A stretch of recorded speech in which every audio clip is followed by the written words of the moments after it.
नमस्कार। पिछले वीडियो में हम लोगों ने योग कक्षा कैसे लें इस विषय पे लंबी गहन चर्चा की थी।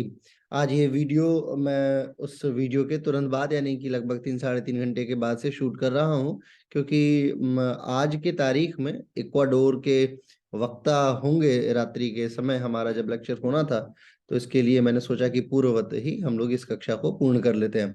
आइए एक बार गायत्री महामंत्र बोलते हैं, फिर आगे की कक्षा शुरू करेंगे। ॐ भूर्भुवः स्वः तत्सवितुर्वरेण्यं भर्गो देवस्य धीमहि धियो यो नः प्रचोदयात्। तो विषय है योग की कक्षा किस प्रकार से ली जाए और क्या मूलभूत गुण होने चाहिए योगाचार्यों में। इस विषय पे हम लोग परिचर्चा कर रहे थे।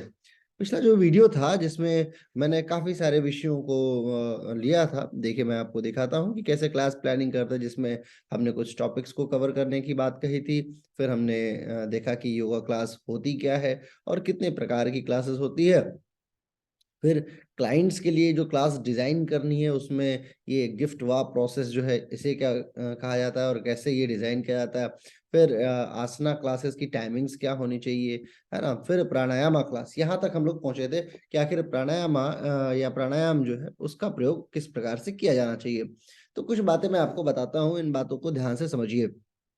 जब प्राणायाम की बात आती है तो सामान्यतः योग अध्यापक योग की कक्षा में प्राणायाम को बड़ा महत्वपूर्ण नहीं मानते हैं, परंतु आज के समय में यदि आप मैसूर के तरफ जाके देखेंगे तो वहाँ के योगाचार्य क्या करते हैं, वार्म अप से भी पहले सबसे पहले किसी भी क्लाइंट को बिठाते हैं और बिठा के प्राणायाम का अभ्यास करवाना शुरू करते हैं, जिसमें कपालभाति का भी उपयोग किया जाता है। और उसके अलावा अन्य प्राणायाम को, यानी कपालभाति को यदि आप क्रिया मानते हैं तो क्रिया का भी उपयोग करना शुरू किया जा चुका है। होता क्या है इसमें, इसमें प्रश्न भी उठता है कि प्राणायाम अष्टांगा योगा में तो अगले पड़ाव पे माना जाता है ना? अगले स्थिति पे माना जाता है कि आसन के बाद प्राणायाम, परंतु ये कहीं लिखित नहीं है कि आप आसन के बाद ही प्राणायाम कराएँगे। यदि आप उस मार्ग पे प्रशस्त हैं, जिस मार्ग पे समाधि मिलती है, यानी अष्टांगा के उस मार्ग की तरफ आप चल बढ़े हैं, जहाँ पे आपको समाधि चाहिए, तो निसंदेह आपको यम, नियम, आसन के बाद प्राणायाम को फ़ॉलो करना चाहिए। परंतु यदि आप क्या कहते हैं, लौकिक लाभ हेतु आगे बढ़ रहे हैं, यानी कि सिर्फ़ और सिर्फ़ आपको शारीरिक लाभ प्राप्त करना है, स्वास्थ्य लाभ प्राप्त करना है, तो निसंदेह आपको क्या करना चाहिए, आप प्राणायाम की परिविधा को आगे-पीछे कर सकते हैं और ये अधिकार आपको बतौर योग अध्यापक जिस समय आपको डिग्री दी जाती है उस समय दे दिया जाता है। हमेशा याद रखिए, आपको आपके ज्ञान का, आपके नॉलेज का भरपूर उपयोग करना आना चाहिए, पहली चीज़। और दूसरी चीज़ कि जो भी चीज़ आप करें उसकी जस्टिफिएबिलिटी आपके पास हो, यानी जस्टिफिकेशंस आप हमेशा अपने साथ रखिए। यदि आप किसी चीज़ को जस्टिफाई नहीं कर पाते हैं समाज के सामने तो आप बेशक सही होंगे, परंतु समाज उसे सही नहीं मानेगा। यही हुआ था प्लेटो के साथ, यही हुआ था उनके साथ में क्या कहते हैं, दूरबीन जब बनी थी उसके पहले के लोग जो है वो अरस्तू और प्लेटो जैसे लोगों को क्यों नहीं भरोसा करते थे, उनको जहर का प्याला क्यों दे दिया गया था? क्योंकि वो अपनी बातों को फिलोसॉफिकल तौर पे दर्शाते थे, वैज्ञानिकी प्रभाव से उन्होंने या समझा नहीं पाया।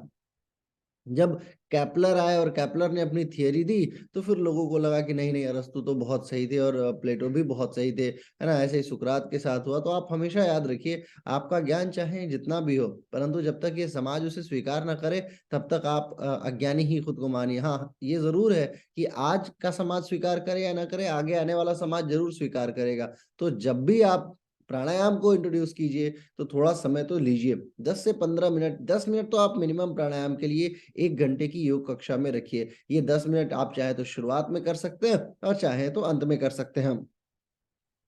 दूसरी जो चीज़ है वो है आसन, प्राणायाम कराने के दौरान लिया जाने वाला आसन। किस प्रकार के आसनों को लिया जा सकता है? देखिए 3 महत्वपूर्ण प्रकार हैं आसनों के, जिसमें आप स्थिरीकारक आसन मानते हैं, उसके बाद फिर जो है शक्ति संवर्धन के आसन मानते हैं, है ना? उसके बाद फिर शिथिलीकरण के आसन मानते हैं। तो जब आप इन आसनों का प्रयोग करते हैं, तो आप पहले ये ध्यान में रखिए कि आप किस प्रकार के व्यक्तित्व को योग और प्राणायाम करा रहे हैं। सामान्यतः ध्यानात्मक जो आसन होते हैं, शक्ति संवर्धन का जो आसन होता है, उसमें कभी भी नहीं कराया जाता है प्राणायाम। इसमें क्या होता है, व्यक्ति वो हमेशा जो है उसका भावाविभोर जो है, उसका जो भावाकाश है, वो हमेशा भागता रहेगा। शक्ति संवर्धन का आसन मैं आपको बताता हूँ, जैसे पूर्ण पद्मासन को यदि हम लोग लगा देते हैं और पद्मासन की अवस्था में थोड़ा बहुत आमूल-चूल परिवर्तन कर देते हैं, तो वो शक्ति संवर्धनात्मक बन जाता है ना? ध्यानात्मक का मतलब ये होता है, देखिए ध्यान में भी पद्मासन आता है, परंतु पद्मासन को शक्ति संवर्धनात्मक में इसलिए मैं मानता हूँ, क्योंकि जब आप पद्मासन लगा लेते हैं, तो वो आपके क्या कहते हैं, सर्वांग पुष्टि और आपके लोअर जो हिप के आसपास की जो मसल्स हैं, उसपे कार्य करना शुरू कर देता है।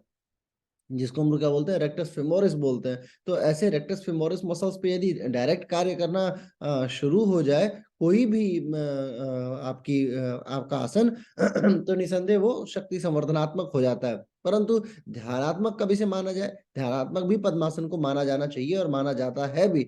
लेकिन ये तब माना जाता है जब आपके लिए सामान्य सुख आसन जो है वो और या योनिबद्ध आसन वो, ये सब बहुत आसान होना शुरू हो जाए और आप 3 घंटे, साढ़े 3 घंटे इसमें बैठने की योग्यता हासिल कर लें और या आपने कभी जीवन में ऐसा किया हो, तो आप निसंदेह पद्मासन को शक्ति संवर्धनात्मक के बजाय ध्यानात्मक मान सकते हैं। परंतु क्लाइंट्स के लिए संभवतः जहाँ तक हो सके कि कमर सीधी हो, सुखासन की अवस्था हो, तो वो ध्यानात्मक श्रेणी में आएगा, है ना? तो ध्यानात्मक श्रेणी के आसनों का चयन, शक्ति संवर्धनात्मक में क्लाइंट के शुरुआती यदि यदि मान लीजिए क्लाइंट आपका 1 महीने से योगा करना शुरू किया या 2 महीने से योगा करना शुरू किया है, तो आपको हमेशा एक बात और ध्यान रखनी होगी कि आप वज्रासन में बैठा के प्राणायाम मत शुरू करा दीजिए, क्योंकि यदि आपने वज्रासन में शुरू करा दिया, तो भी वो शक्ति संवर्धनात्मक में चला जाएगा। वज्रासन जो होता है, वो भी एक प्रकार का ऐसा आसन है, जो आपके अंदर ऊर्जा का संचार करना शुरू कर देता है। तो मैं आपको बताना चाह रहा हूँ कुल मिला-जुला के बात कि आपको ध्यानात्मक श्रेणियाँ जो है, वो हमेशा देख के रखना है। ध्यानात्मक श्रेणी में मैं अपने तरफ से आपको ये बताना चाहूँगा कि आप जहाँ तक हो सके अर्ध पद्म लगा दीजिए, उसमें बहुत दिक्कत नहीं होगी, है ना? सुखासन में लगवा दीजिए, सुखासन में भी कोई दिक्कत नहीं होगी। कई बार बूढ़े लोगों को आप योगा कराते हैं, तो पैर यदि खोल के भी कर पा रहे हैं प्राणायाम, तो भी कोई दिक्कत नहीं है और भी थोड़ा परिवर्तन किया जा सकता है। जैसे कुर्सी पे बैठा के प्राणायाम यदि कराना है ना? कई बार ऐसा होता है कि कोई ऐसा वयोवृद्ध है जो ज़मीन पे नहीं बैठ सकता है, तो आप उन्हें प्राणायाम से कनेक्ट कर सकते हैं, उनके उनके नॉर्मल पोज़ेज़ में जिसमें वो कंफर्टेबल फ़ील करते हैं। प्राणायाम में बहुत ज़रूरी चीज़ होती है मुद्रा। मुद्रा का जो है वो अपना उपयोग है। जैसे मान लीजिए कुछ मुद्राएँ हैं ऐसी होती हैं जैसे पृथ्वी मुद्रा, वायु मुद्रा, ज्ञान मुद्रा, आकाश मुद्रा, है ना? जल मुद्रा। तो आपको इन मुद्राओं का ज्ञान होना बड़ा आवश्यक है। मुद्राओं के ज्ञान के ऊपर भी मैं एक वीडियो बनाऊँगा कि प्राणायाम की कक्षा या अन्य कक्षाओं में मुद्रा का अध्ययन किस प्रकार किया जाना चाहिए। जैसे प्राण ऊर्जा का जो विज्ञान है यानी प्राण विज्ञान जो है वो इस उँगली को क्या मानता है जो अपनी क्या कहते हैं ये तर्जनी उँगली है, इसको बोलता है कि ये अग्नि तत्व है, परंतु आयुर्वेद इसे क्या बोलता है? आयुर्वेद बोलता है कि नहीं ये वायु तत्व है और इसे बोलता है क्या कहते हैं कि ये अग्नि तत्व है। तो ये आपस में वाइस वर्सा वाला जो सिद्धांत है यानी कि प्राण शक्ति और आयुर्वेद शक्ति ये दोनों आपस में थोड़ा-सा मतभेद रखती हैं, परंतु बाकी की उँगलियों के लिए ये मध्यमा जो है वो बतौर आकाश है ना? और ये अनामिका जो है, अनामिका उँगली जो है ये पृथ्वी मुद्रा के लिए और कनिष्का जो है ये आपकी जल मुद्रा के लिए। तो ये 3 उँगलियाँ तो बिल्कुल शाश्वत है, परंतु इन 2 उँगलियों में हमेशा अंतर देखा जाता क्षमा कीजिए हमेशा अंतर देखा जाता है। तो जब हम लोग मुद्रा का अध्ययन करते हैं तो सामान्यतया इस प्रकार की मुद्राओं को लेके हम लोग प्राणायाम करते हैं। इस उँगली का प्रयोग वर्जित होता है। यानी वायु को कह लीजिए या अग्नि को कह लीजिए, ये वर्जित माना जाता है और फिर आप प्राणायाम कराना शुरू करते हैं। ध्यान का इसमें होना बड़ा आवश्यक नहीं है। प्राणायाम के दौरान ध्यानात्मक श्रेणी नहीं होनी चाहिए, धारणात्मक श्रेणी होनी चाहिए। ध्यानात्मक का मतलब ये होता है कई बार योग अध्यापक गलती क्या कर देते हैं कि ध्यान की अवस्था में बैठा दिया, बोले कि आप सीधे बैठ जाइए और आप क्या कहते हैं भावना कीजिए या आप ध्यान कीजिए उगते हुए सूर्य का और फिर प्राणायाम कीजिए। वो ध्यान शब्द गलत आप प्रयोग कर रहे हैं, यदि आप किसी विषय वस्तु या किसी कल्पनातीत विषय के विषय में आप कल्पना कर रहे हैं, तो आप धारणा कर रहे हैं, ध्यान नहीं कर रहे हैं। ध्यान जो है वो 1 मिनट का समय है जो टाइम लैप्स की तरह चलता है। यानी कि मिनट क्या, सेकंड भर का समय। आपने आँखें बंद की और आपने आँखें खोली, इस बीच में घंटा यदि पूरा बीत जाए, 1 घंटा यदि समाप्त हो जाए या 15 मिनट, 20 मिनट, आपको पता ही नहीं चले कि कैसे ये समाप्त हो गया, वो अवस्था ध्यान की अवस्था मानी जाती है। बाकी जो बीच में आप कल्पनाएँ कर रहे होते हैं, कमर सीधी होके बैठी हुई है, आप बैठे हुए हैं, आप भावना कर रहे हैं कि आप जो है हिमालय पे बैठे हुए हैं, वहाँ पे उगता हुआ सूर्य है या गंगा है, माता वहाँ से बह रही हैं, या आप मान लीजिए पंचकोश का ध्यान कर रहे हैं, या आप मान लीजिए कि किसी अन्य विषय वस्तु का ध्यान कर रहे हैं। तो ये सब धारणात्मक श्रेणी में आता है। जब इन विषय वस्तुओं के पार आप चले जाएँ, जिसको लौकिक विधियों के द्वारा आप ज्ञात ना कर सके, वो अवस्था ध्यान की अवस्था होती है और यही अवस्था धीरे-धीरे संप्रज्ञात और असंप्रज्ञात की तरफ आगे आपको बढ़ा देती है, जो समाधि के तहत माना जाता है। अब बात करते हैं कि प्राणायाम में धारणा की जानी चाहिए या नहीं की जानी चाहिए। देखिए, यदि किसी रोगी को आप प्राणायाम करा रहे हैं, तो निःसंदेह धारणा या ध्यान नहीं किया जाना चाहिए। हाँ, यदि आप किसी स्वस्थ व्यक्ति या किसी स्वस्थ समूह को करा रहे हैं, तो प्राणायाम की कक्षा के दौरान धारणाएँ हमेशा प्राणायाम को और उत्क्षेप देती हैं या ऊर्ध्वगामी बनाती हैं। यदि आप किसी विषय वस्तु के विषय में धारणा कर रहे हैं और आप प्राणायाम कर रहे हैं, तो आप उसकी ऊर्जा का श्वास और प्रश्वास करना शुरू कर देते हैं। जैसे मान लीजिए उदीयमान सविता को आपने अपने धारणा में लाया और आप जो है सूर्यभेदी प्राणायाम कर रहे हैं, तो आपके अंदर धीरे-धीरे सूर्य की ऊर्जा स्थापित होती चलती चली जाती है और इससे आपकी जो नाड़ियाँ हैं, विशेषतः 3 नाड़ियाँ इड़ा, पिंगला और सुषुम्ना, उनमें इड़ा और पिंगला का प्रवाह जो है वो तीव्रगामी होता है और सुषुम्ना में जाके स्थापित होना शुरू हो जाता है, जिससे इसके तुरंत बाद में कुंडलिनी योग का कार्यक्रम शुरू हो जाता है। तो ये प्राणायाम ही वो प्रोसेस है जो आपके इड़ा और पिंगला से प्रथम दृष्टया डायरेक्ट संबंध बनाता है और यही वो माध्यम है जिसके माध्यम से आप कुंडलिनी योग की तरफ आगे बढ़ निकलते हैं। तो आप एक बात याद रखिए, शुरू किया था आपने कहाँ से? योग की कक्षा आपने शुरू की मंत्र से। मंत्र के बाद आप आसन पे आए, यानी हठ योगा के कुछ पोजेस को आपने लगाया। इसके बाद प्राणायाम की तरफ आए, जहाँ पे आप वायु विज्ञान से संबंध रख रहे हैं और यही वायु विज्ञान आपको भेजता है कुंडलिनी योग की तरफ। एक बात याद रखिए, जितने भी प्रकार के योग है, 8-10 प्रकार का महत्वपूर्ण योग माना जाता है। अलग-अलग किताबें, कुछ किताबें 4 मानती हैं, कुछ 8 और कुछ 10 प्रकार के योग मानते हैं, जिसमें कर्म योग, लय योग, भक्ति योग, राज योग, हठ योग, है ना? इस प्रकार के कई सारे अष्टांग योग और कई प्रकार का योग माना जाता है कि सारा का सारा योग जो है वो आपस में कनेक्टेड है, वेल कनेक्टेड है और ये कनेक्शन जो है वो एक दूसरे के द्वारा ही प्राप्त किया जा सकता है। जैसे कुंडलिनी के लिए प्राणायाम का होना अत्यंत आवश्यक है। तो प्राणायाम को आप लोग बिल्कुल शॉर्ट व्हाइल में मत लेके चलिए। कोशिश कीजिए कि प्राणायाम जो है वो आप ज़रूर कराएँ। यदि आप मान लीजिए किसी ऐसे क्लाइंट के पास जाते हैं कि जो बड़ा रिजिड है, उसके पास प्राण प्रवाह नहीं है, उसके पास ऊर्जा नहीं है, तो ऐसे क्लाइंट्स के साथ में आपको डील करना चाहिए प्राणायाम की कक्षा को पहले करा के, यानी कि प्राणायाम को पहले करा दीजिए। परंतु यदि कोई व्यक्ति ऐसा है जो बहुत एंथुसियास्टिक है, जिसके पास काफ़ी ऊर्जा है और वो तुरंत आसन से शुरू कर सकता है, तो आप उसे आसन से शुरू कराइए, वार्म अप से शुरू कराइए।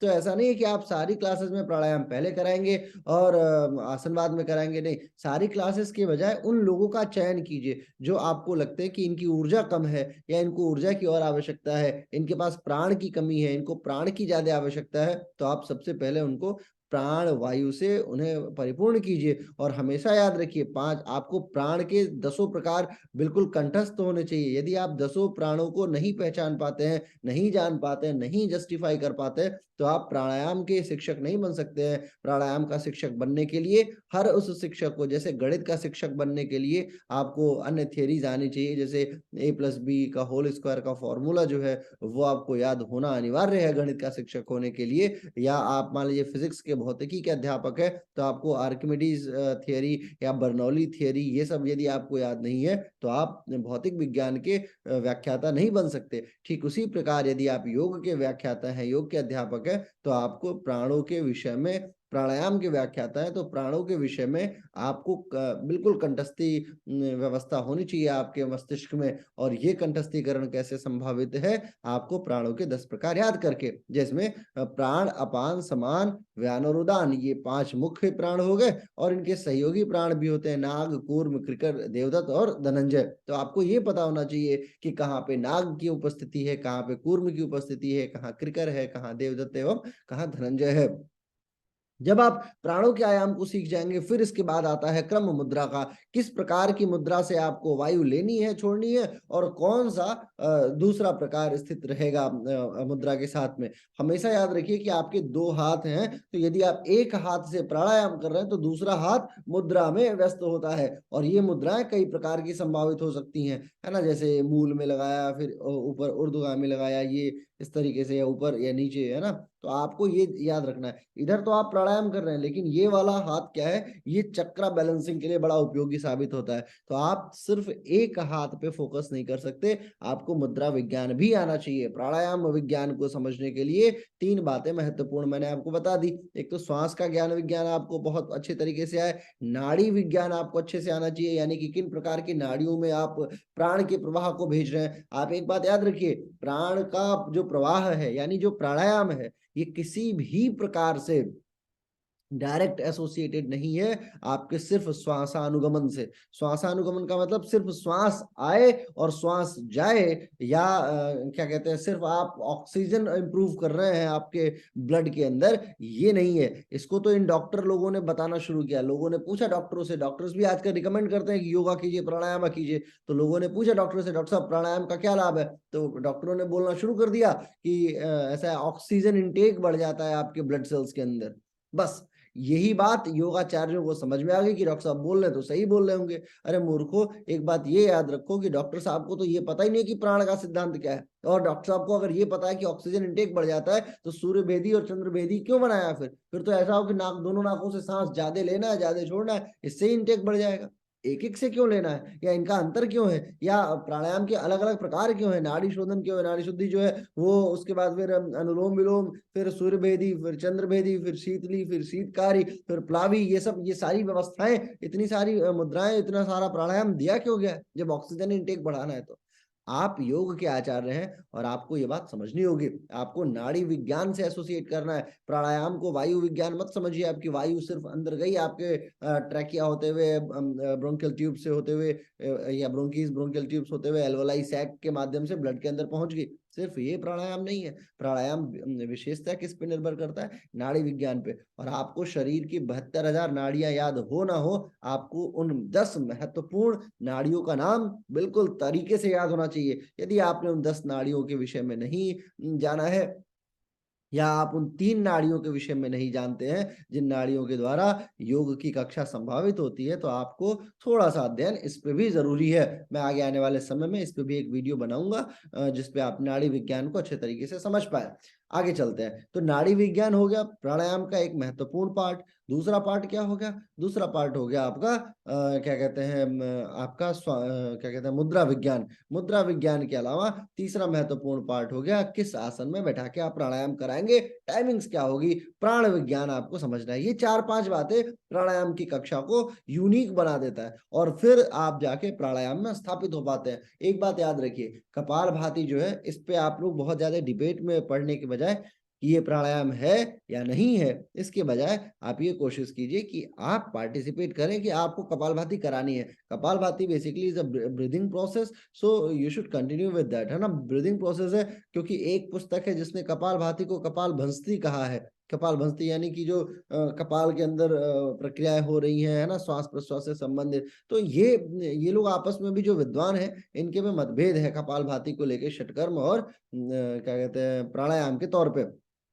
परंतु आपका कार्य क्या होना चाहिए? आपका कार्य होना चाहिए कि आप अनवरत गति से जब भी कक्षा कराए, देख लीजिए ध्यान से कि वो व्यक्ति कपालभाति करने योग्य है, यानी ब्लड प्रेशर उसका इम्प्रूव ना हो, बहुत ज्यादा ना हो, तो आप उसे कंट्रोल करते हुए कपालभाति भी करा सकते हैं। इसमें कोई इशू नहीं है, ठीक है। तो आप कुछ क्रियाएं भी इसमें करा सकते हैं, और फिर आप जो है प्राणायाम की तरफ आगे बढ़ निकलेंगे। फिर आपकी बात आती है आसना सिलेक्शंस पे। किस प्रकार के आसना को हमें सेलेक्ट करना है, कैसे सेलेक्ट करना है, ये विषय अगला बड़ा महत्वपूर्ण विषय है। देखिए, आप आसन जब शुरू करते हैं, जब कोई भी कक्षा लेना शुरू करते हैं, तो मंत्रों के बाद मान लीजिए आपने वार्म अप करा दिया, अब बात आती है आसनों के सिलेक्शंस की। कॉमन मिस्टेक क्या होती है भारत के योगियों में, भारत के योगाचार्यों में, कि वो मिक्स अप कराते हैं सारी चीज़ें। जैसे फॉर एग्ज़ाम्पल ताड़ासन कराया, तो अगले ही पल वो क्या करा देंगे, बोलेंगे ठीक है ताड़ासन, तिर्यक ताड़ासन कर लीजिए, चलिए अब वृक्षासन लगाते हैं। ये गलती मत कीजिए। वृक्षासन लगवा दिया, उसके बाद फिर बोलेंगे चलिए अब नटराज लगा लीजिए। नटराज के बाद फिर क्या बोलेंगे कि आइए क्या कहते हैं वातायन लगा लेते हैं। तो इस प्रकार आसनों के सिलेक्शन को गलत मत कीजिए। आसनों का एक निर्धारित प्रक्रम बनाइए अपने जीवन में कि आज मुझे स्टैंडिंग पोस्चर्स कराने हैं, तो उसमें कौन-कौन सा आसन होगा। ताड़ासन यदि सीरीज करा रहे हैं, तो ताड़ासन सीरीज में त्रिकोण सीरीज को ऐड कर दीजिए। ताड़ासन और त्रिकोण दोनों साथ में चलेंगे, तो आप 10, 15, 20 मिनट बड़े आराम से एक कक्षा का निर्धारण कर पाएँगे स्टैंडिंग पोजेज़ में। यदि आपने बैलेंसिंग चुन रखी है, तो बैलेंसिंग में फिर आप जो है वो एक पैर सामने की तरफ उठा सकते हैं, है ना? एक पैर बैलेंस कर सकते हैं, साइड में पैर बैलेंस कर सकते हैं, पीछे की तरफ बैलेंस कर सकते हैं, दोनों हाथ जो है वो चिपका के हाथ आगे की तरफ झुका के बैलेंस कर सकते हैं। नटराज आसन जो है क्लासिकल पोज़ है उसे कर सकते हैं। उसके बाद पैरों को हाथ में फँसा के ऊपर की तरफ से खड़े-खड़े भी आप पैरों को उठा सकते हैं।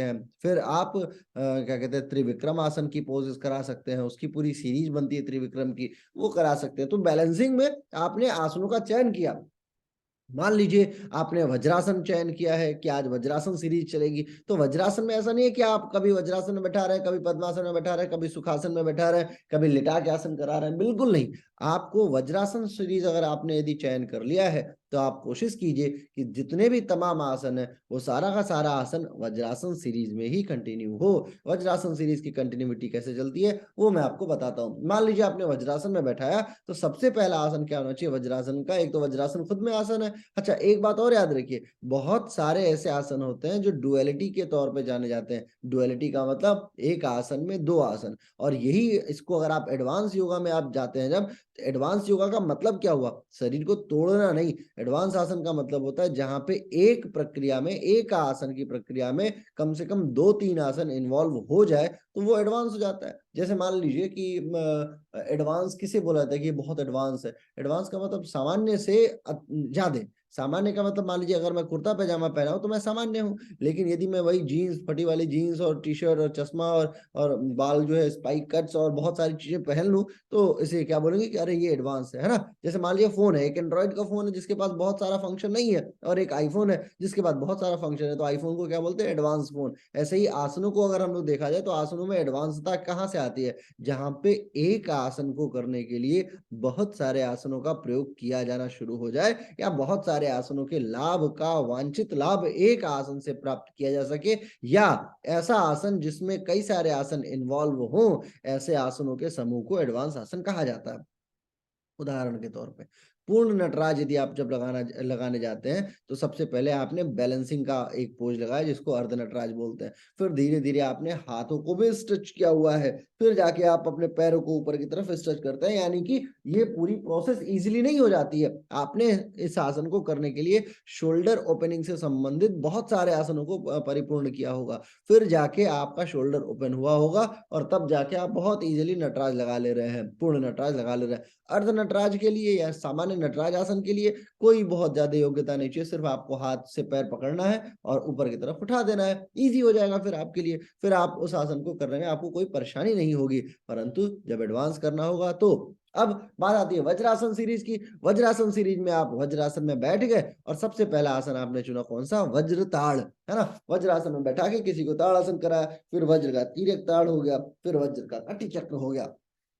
3 आसन तो आपको यहीं से मिल गया। इसके बाद आप मंडूक की सीरीज़ में यानी फॉरवर्ड बेंडिंग में जाते हैं। वज्रासन के फॉरवर्ड बेंडिंग्स में तो मंडूक हो गया, शशांक आसन हो गया, है ना? हाथ को यहाँ रखा के भी आप नीचे की तरफ झुका सकते हैं और डायरेक्ट उठने को बोल सकते हैं। जब आप वज्रासन में किसी व्यक्ति को हाथ यहाँ रख के बोलते हैं कि आप नीचे झुकिए, तो ऐसी कंडीशन में लोअर लिम्ब्स जो है, जिसमें स्पाइन जो है लंबर खासकर और थोरैसिक और लीनिया एल्बा, ये पेट की जो मसल्स है, ये दोनों बहुत ज़बरदस्त यूटिलाइज़ होती हैं। तो ये भी एक प्रक्रम किया जा सकता है। फिर हाथ को, अब आती है बात साइड ट्विस्टिंग की, तो आपने हाथ वज्रासन में साइड में रखा दिया और फिर साइड की तरफ हाथ स्ट्रेट करा के झुका रहे हैं आप दोनों तरफ से, तो ये साइड ट्विस्टिंग हो गई। फिर बैकवर्ड बेंडिंग में आप मत्स्य आसन की अवस्था को दे सकते हैं। वज्रासन में आप पीछे लिटाया जा सकता है, पीछे लिटा के भी ताड़ासन की अवस्था को यानी स्ट्रेच करने को बोला जा सकता है। तो वज्रासन से संबंधित 5-6 आसन मैंने आपको बता दिया। ऐसे ही यदि आप मैट पे रहेंगे तो आप पाएंगे कि आपके पास बहुत सारे आसनों का समूह है सिर्फ और सिर्फ वज्रासन में।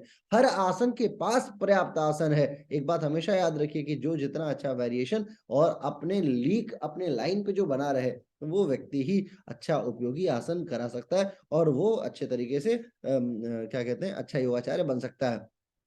कुछ सीरीज के मैं नाम बता रहा हूं आपको, आप चुनिएगा कि आपको उनमें से कितने आसन आते हैं। जैसे स्टैंडिंग सीरीज हो गई, हाफ स्टैंडिंग सीरीज का मतलब हो गया उत्कट आसन वाली जो सीरीज होती है ना। सिटिंग सीरीज में कई सारे पोजेस हैं। वज्रासन सीरीज हो गई, है ना, पद्मासन सीरीज हो गई, सुखासन सीरीज हो गई, स्प्रेड लेग यानी कि पैर जो है उसको फैला के सामने की तरफ हो सकता है, या पैर ओपन करके भी जो सीरीज होती है वो भी कराई जा सकती है। फॉरवर्ड बेंडिंग होती है, सारे आसन चाहे वो खड़े होके, बैठ के, लिटा के, किसी भी प्रकार से कराइए, फॉरवर्ड बेंडिंग का आसन का पूरा सीरीज होता है। फिर बैकवर्ड बेंडिंग, अगेन इसमें आप खड़े होके, बिठा के, लिटा के किसी भी प्रकार से आसन कराते हैं तो वो बैकवर्ड बेंडिंग का होता है। बैलेंसिंग में 2 प्रकार की बैलेंसिंग आती है, हैंड बैलेंस भी करा सकते हैं, लेग बैलेंस भी करा सकते हैं। इसमें दीवार का सहारा भी लिया जाता है, प्रॉप्स का सहारा भी लिया जाता है, तो आप ले सकते हैं। इसके बाद जो है कुछ आसनों के आधार पे भी नाम लिया जाता है, जैसे वृक्ष आसन हो गया, है ना, क्या कहते हैं, नटराज आसन हो गया। तो आप धीरे धीरे जो है इस प्रकार के अपने सीरीज का चयन कर सकते हैं, है ना। लिटाने के तहत भी बहुत सारे आसनों का उपक्रम माना जाता है। जैसे मान लीजिए आपने किसी को प्रोन तौर पे लिटा दिया, तो एक एक पाद उत्थान हो गया, द्विपाद उत्थान हो गया, है ना, दोनों पाद हो गया, नौकासन हो गया, फिर जो है वो क्या कहते हैं, सर्वांगासन हो गया, सर्वांग पुष्टि हो गया, कर्ण पीड़ासन हो गया। तो ये सारा जो, ये पूरी जो सीरीज है, ये सीरीज किसके तहत आती है? लाइन सीरीज के तहत है ना, जिसमें आप किसी व्यक्ति को सुला देते हैं और सुलाने के साथ में आसन करा रहे हैं, यानी वो लेटा हुआ है, लेट के आसन कर रहा है। तो आपको चयन करना है कि आपने कौन सी सीरीज करानी है। हमेशा याद रखिए, आपने जिम वालों को देखा होगा, वो बोलते हैं कि आज बाइसेप्स है, आज ट्राइसेप्स है, आज जो है लेग्स है, आज जो है एब्स है, आज जो है चेस्ट है, आज जो है शोल्डर है। तो लेकिन आपके पास क्या है? आप हमेशा जो है वो मिक्स, मतलब इधर उधर घूम रहे हैं, आपको पता ही नहीं है कि आपने कौन सी सीरीज शुरू करनी है। हमेशा अपने सीरीज को अपने माइंड में रखिए और 5 दिन की कक्षा में 5 प्रकार की कक्षाओं का चयन कीजिए। किसी दिन बैलेंसिंग कराइए, किसी दिन बैकवर्ड बेंडिंग कराइए, किसी दिन स्ट्रेचिंग कराइए, किसी दिन, है ना। तो आपको आसन तो पहले, आसन तो पता है, लेकिन उसको आपने माले की तरह पिरोया नहीं है। आप बन जाइए मन का मेन जो माला है, और चारों तरफ अपने आसनों का चयन कीजिए। ज्यादा आसन नहीं, मैंने आपको बताया कि आसनों में जितनी कंजूसी आप कर सकते हैं उतना ही बेहतर है। अच्छा, आसनों को कराने में एक और गलती की, सर कितनी बार कराएं, कितनी सेकंड की होल्डिंग कराएं, तो ये भी एक बड़ा महत्वपूर्ण मुद्दा है। जब आप आसन कराने जाते हैं तो ऐसा नहीं है कि आप एक आसन को 5-5 बार, 8-8 बार कराने लगे, नहीं। उस आसन को देखिए कि वो व्यक्ति उस आसन को कर पाने के लिए कितना योग्य है। यदि वो व्यक्ति उस आसन को कर पा रहा है, किसी भी आसन को, मान लीजिए वृक्ष आसन है और वृक्ष आसन को वो लगा पा रहा है और गिर नहीं रहा है बार बार, तो आप उस व्यक्ति को उस आसन को करने के लिए बोल सकते हैं कि ऐसा ये आसन आप कीजिए, और फिर आप कोशिश कीजिए कि 2 से 3 बार उस आसन का अभ्यास दोनों पैरों से आप कराएं, वन बाय वन करके। यानी एक पैर से पहले बैलेंस बनवाएं, फिर दूसरे पैर से बैलेंस बनवाएं, है ना। वन बाय वन करके 2 से 3 बार आप आसन करवाइए, और हर बार काउंटिंग हमेशा 5 होनी चाहिए। जैसे मान लीजिए 1, उसके बाद थोड़े सेकंड रुके हुए हैं, फिर बोला 2, है ना। मतलब 5 तक से ज्यादा काउंट नहीं। मैंने देखा है भारत में लोगों को एक बार में शुरू करते हैं तो तूफान मेल हो जाते हैं, 1 2 3 4 5 6 7 8। बिल्कुल नहीं, ये इतनी बड़ी गलती है। योग की कक्षा का मतलब शालीनता, सौम्यता, है ना, आपकी वाणी में सारगर्भिता। अब आप जो है वहां पे ट्रेनर बन के यदि आप जा रहे हैं, जुम्बा ट्रेनर तो है नहीं आप कि आपको जो है वो क्या कहते हैं, युद्ध करने के लिए तैयार करना।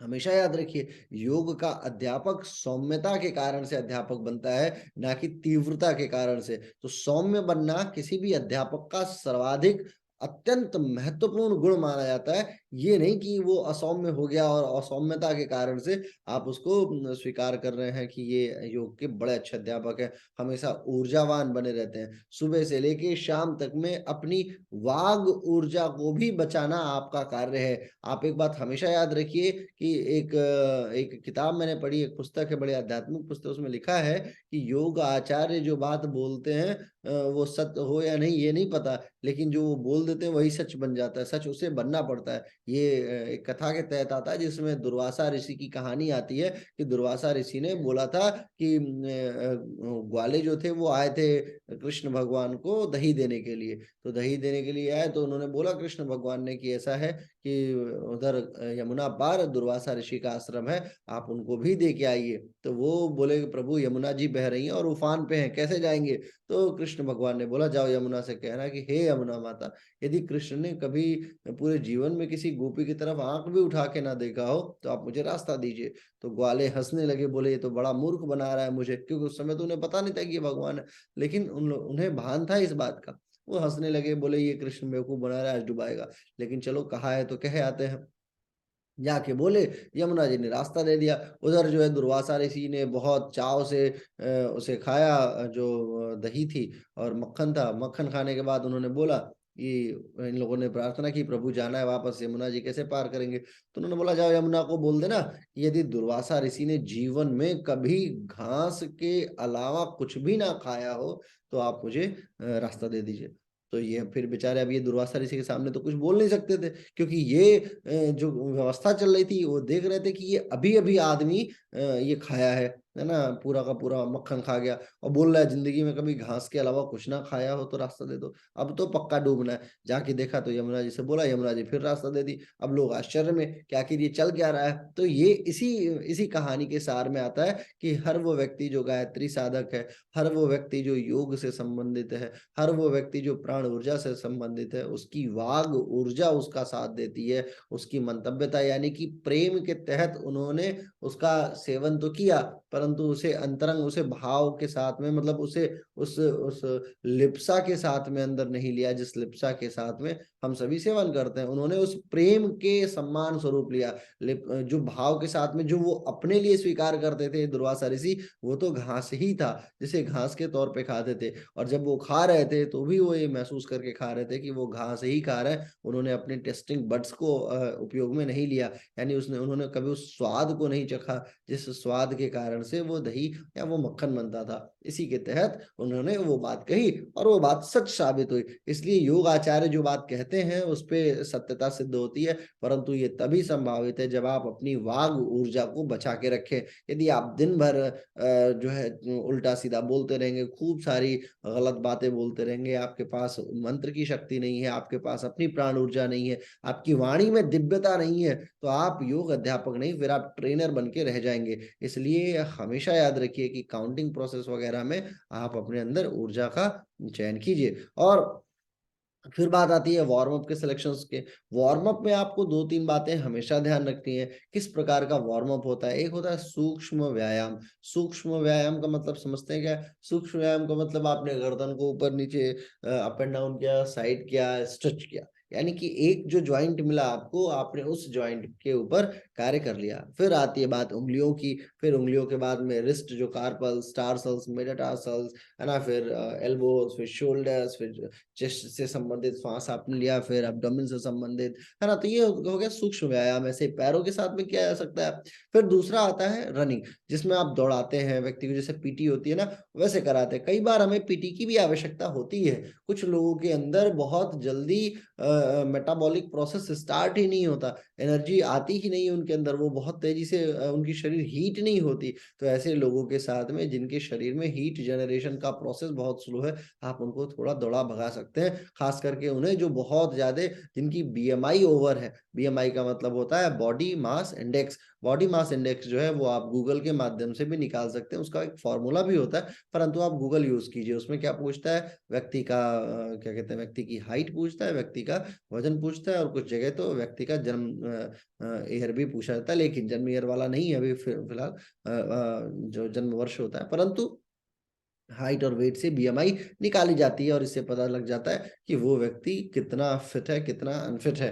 तो आप जब देखते हैं कि जिसकी जो अनफिट है, जिसकी बीएमआई बहुत ज्यादा है, उस व्यक्ति को थोड़ा आप दौड़ाइए, भगाइए, परंतु ये याद रखिए कि वो कोलेस्ट्रॉल से या कोलेस्ट्रॉल से संबंधित किसी भी परेशानी से पीड़ित ना हो या हार्ट से संबंधित पीड़ित ना हो, है ना। क्योंकि यदि आपने हार्ट पीड़ित को दौड़ा भगा दिया तो वो उसका हार्ट हो सकता है कि वो काम करना ही बंद कर दे, है ना, या बहुत तेज सांसें आने जाने लगे तो इससे भी फेलियर है, बीपी हाई हो सकता है। तो आप इन बातों का, चूंकि ये आपका अपना चयन है, ये आप जिस समय कक्षा कराएंगे उस समय आपको देखना होगा कि आपने किस प्रकार का वार्म अप चयन करना है। वार्म अप के भी अलग अलग कई प्रकार होते हैं, जिसमें सूक्ष्म व्यायाम एक हो गया, एक हो गया पीटी टाइप का हो गया, एक मैंने आपको बताया कि आसनों का भी फ्लो दिया जा सकता है। आसनों का फ्लो क्या होता है? आसनों का फ्लो का मतलब होता है कि जैसे मान लीजिए कि आपने पर्वतासन लगा दिया, पर्वतासन से आपने बोला भुजंगासन में जाइए, फिर पर्वतासन में जाइए, फिर भुजंगासन में आइए, तो ये फ्लो हो गया, पर्वत भुजंग पर्वत भुजंग पर्वत भुजंग। ये क्या है? ये पूरा का पूरा प्रोसेस जो है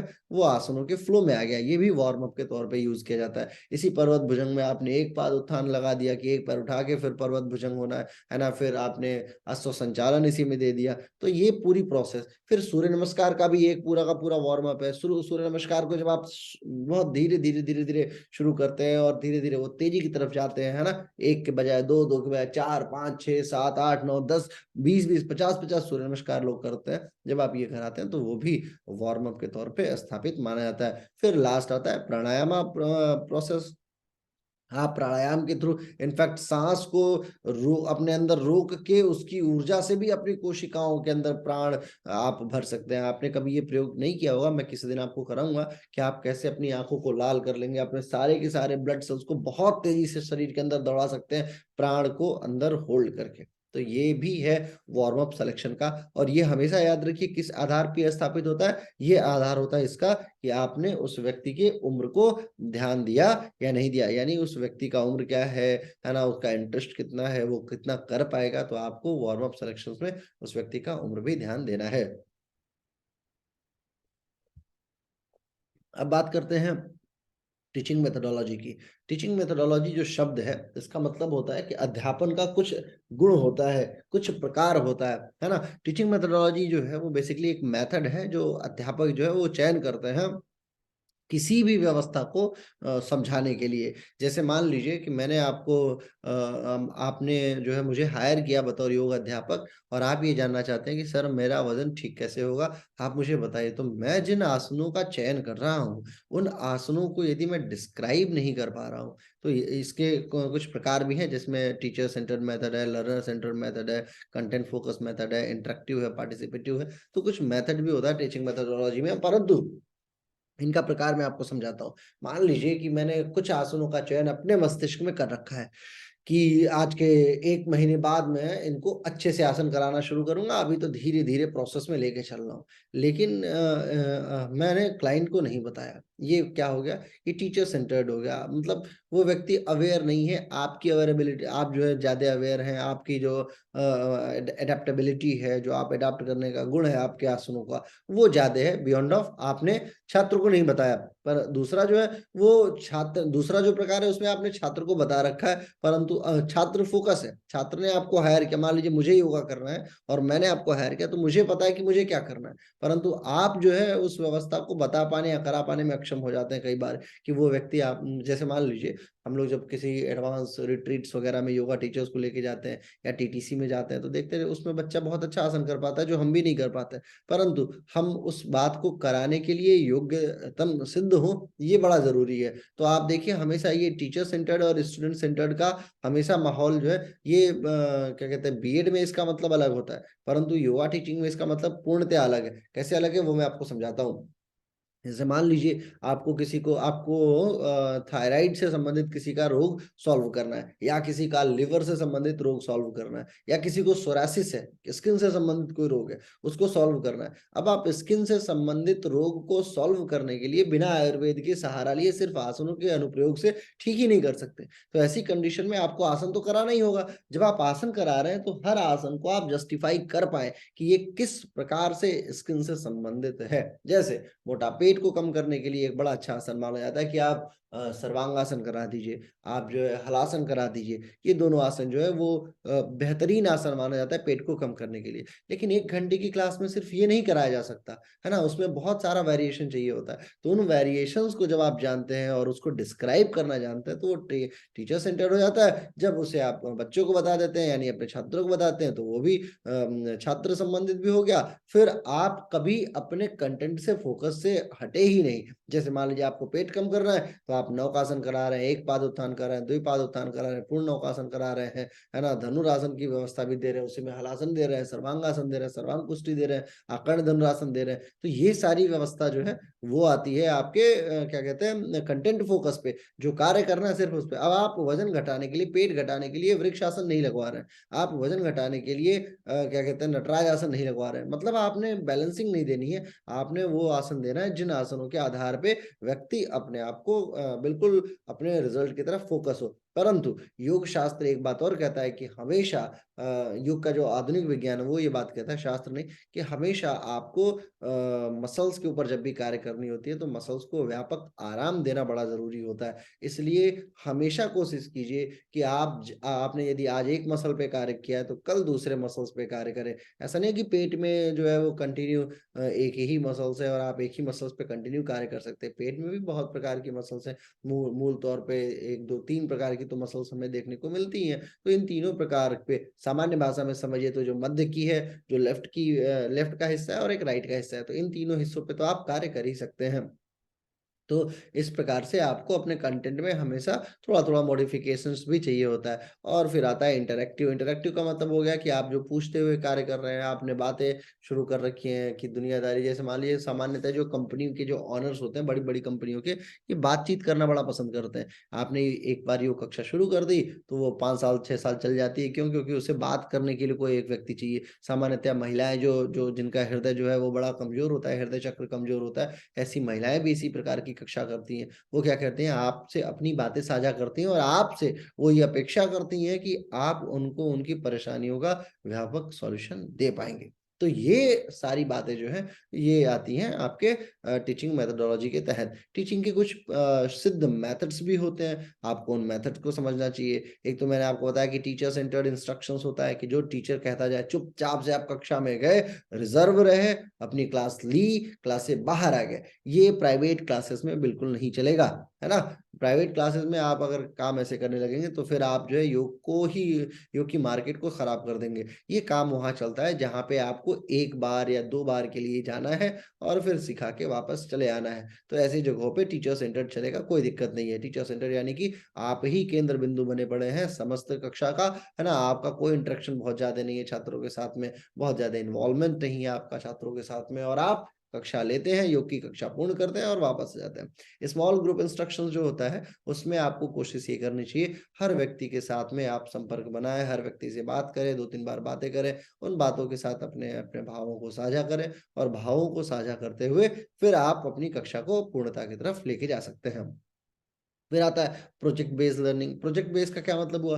आपने सेटल कर दिया कि हमें ये ही कार्य करना है। जैसे आपने ये फाइंड आउट कर लिया कि हमें हमें जो है वो पेट से संबंधित योग का आसन पूर्ण करना है। तो पेट से संबंधित आसन की पूर्णता में ही आपका जो है वो पूरा का पूरा भाव है। तो पेट से संबंधित आसन करना है, तो ये आपका प्रोजेक्ट है कि आपको 2 महीने 3 महीने के अंदर पेट खत्म करना है। पेट की चर्बी को खत्म करना है, पेट ही नहीं। है ना? या मान लीजिए आपने थायराइड को पकड़ लिया, या मान लीजिए आपने किसी रोग को पकड़ लिया, तो प्रोजेक्ट बेस हो गया। मॉन्टेसरी का मतलब होता है बालपन। आपने बूढ़े लोगों को देखा होगा ना, जो बच्चे-बच्चे से होते हैं, जिनका व्यवहार बच्चों जैसा होता है, या कुछ ऐसे बीमार बीमार लोग होते हैं जो मानसिक तौर से प्रताड़ित होते हैं, तो इनको मॉन्टेसरी के तहत माना जाता है। मॉन्टेसरी की टीचिंग जो है, ये बीएड का बड़ा अच्छा शब्द है, मैंने इसको इसीलिए यहाँ पे लिया हुआ है, क्योंकि मॉन्टेसरी की टीचिंग का मतलब हो गया कि जो छोटे-छोटे बच्चे होते हैं, उनकी टीचिंग अलग होती है, उनकी एडेप्टेबिलिटी अलग होती है। तो आपको ये देखना होगा कि आपके योग की कक्षा में कौन-सा व्यक्ति जो है वो अत्यंत सूक्ष्म में बहुत छोटा है, जिसका मस्तिष्क बड़ा व्यापक नहीं है। बहुत सारी औरतों को भी आपने देखा होगा जो उम्र में तो बड़ी होती है लेकिन बहुत भोली होती हैं। तो जो भोले स्वभाव के लोग होते हैं, उनके साथ योग कराना, या जो मानसिक तौर से बीमार हैं, उनके साथ योग कराना, या वृद्धों को योग कराना, ये सब मॉन्टेसरी के तहत आता है। यदि आप इन तीनों को करा रहे हैं तो बहुत सजगता से कराइए, क्योंकि ये लोग योग के साथ साथ में आपके साथ हृदय से भी जुड़ जाते हैं, और यदि इनके हृदय में पीड़ा होती है तो उसका एक अलग प्रभाव आपको देखने को मिलेगा। इसलिए मॉन्टेसरी पे बड़ा फोकस रखिए। फिर बात आती है इंक्वायरी बेस्ड लर्निंग का। इंक्वायरी बेस्ड लर्निंग का मतलब ये होता है कि आप जब भी कक्षा कराते हैं तो जो जो छात्र है वो बड़ा प्रश्न पूछता रहता है। यदि वो प्रश्न नहीं भी पूछ रहा है तो भी आपकी कोशिश क्या होनी चाहिए, आपकी कोशिश ये होनी चाहिए कि हर एक आसन का वैज्ञानिक प्रभाव आप उस व्यक्ति को बता सके। कोशिश कीजिए जहां तक संभावित हो कि आप अपने आसनों का वैज्ञानिक इम्पैक्ट उस व्यक्ति के साथ साझा कर सके।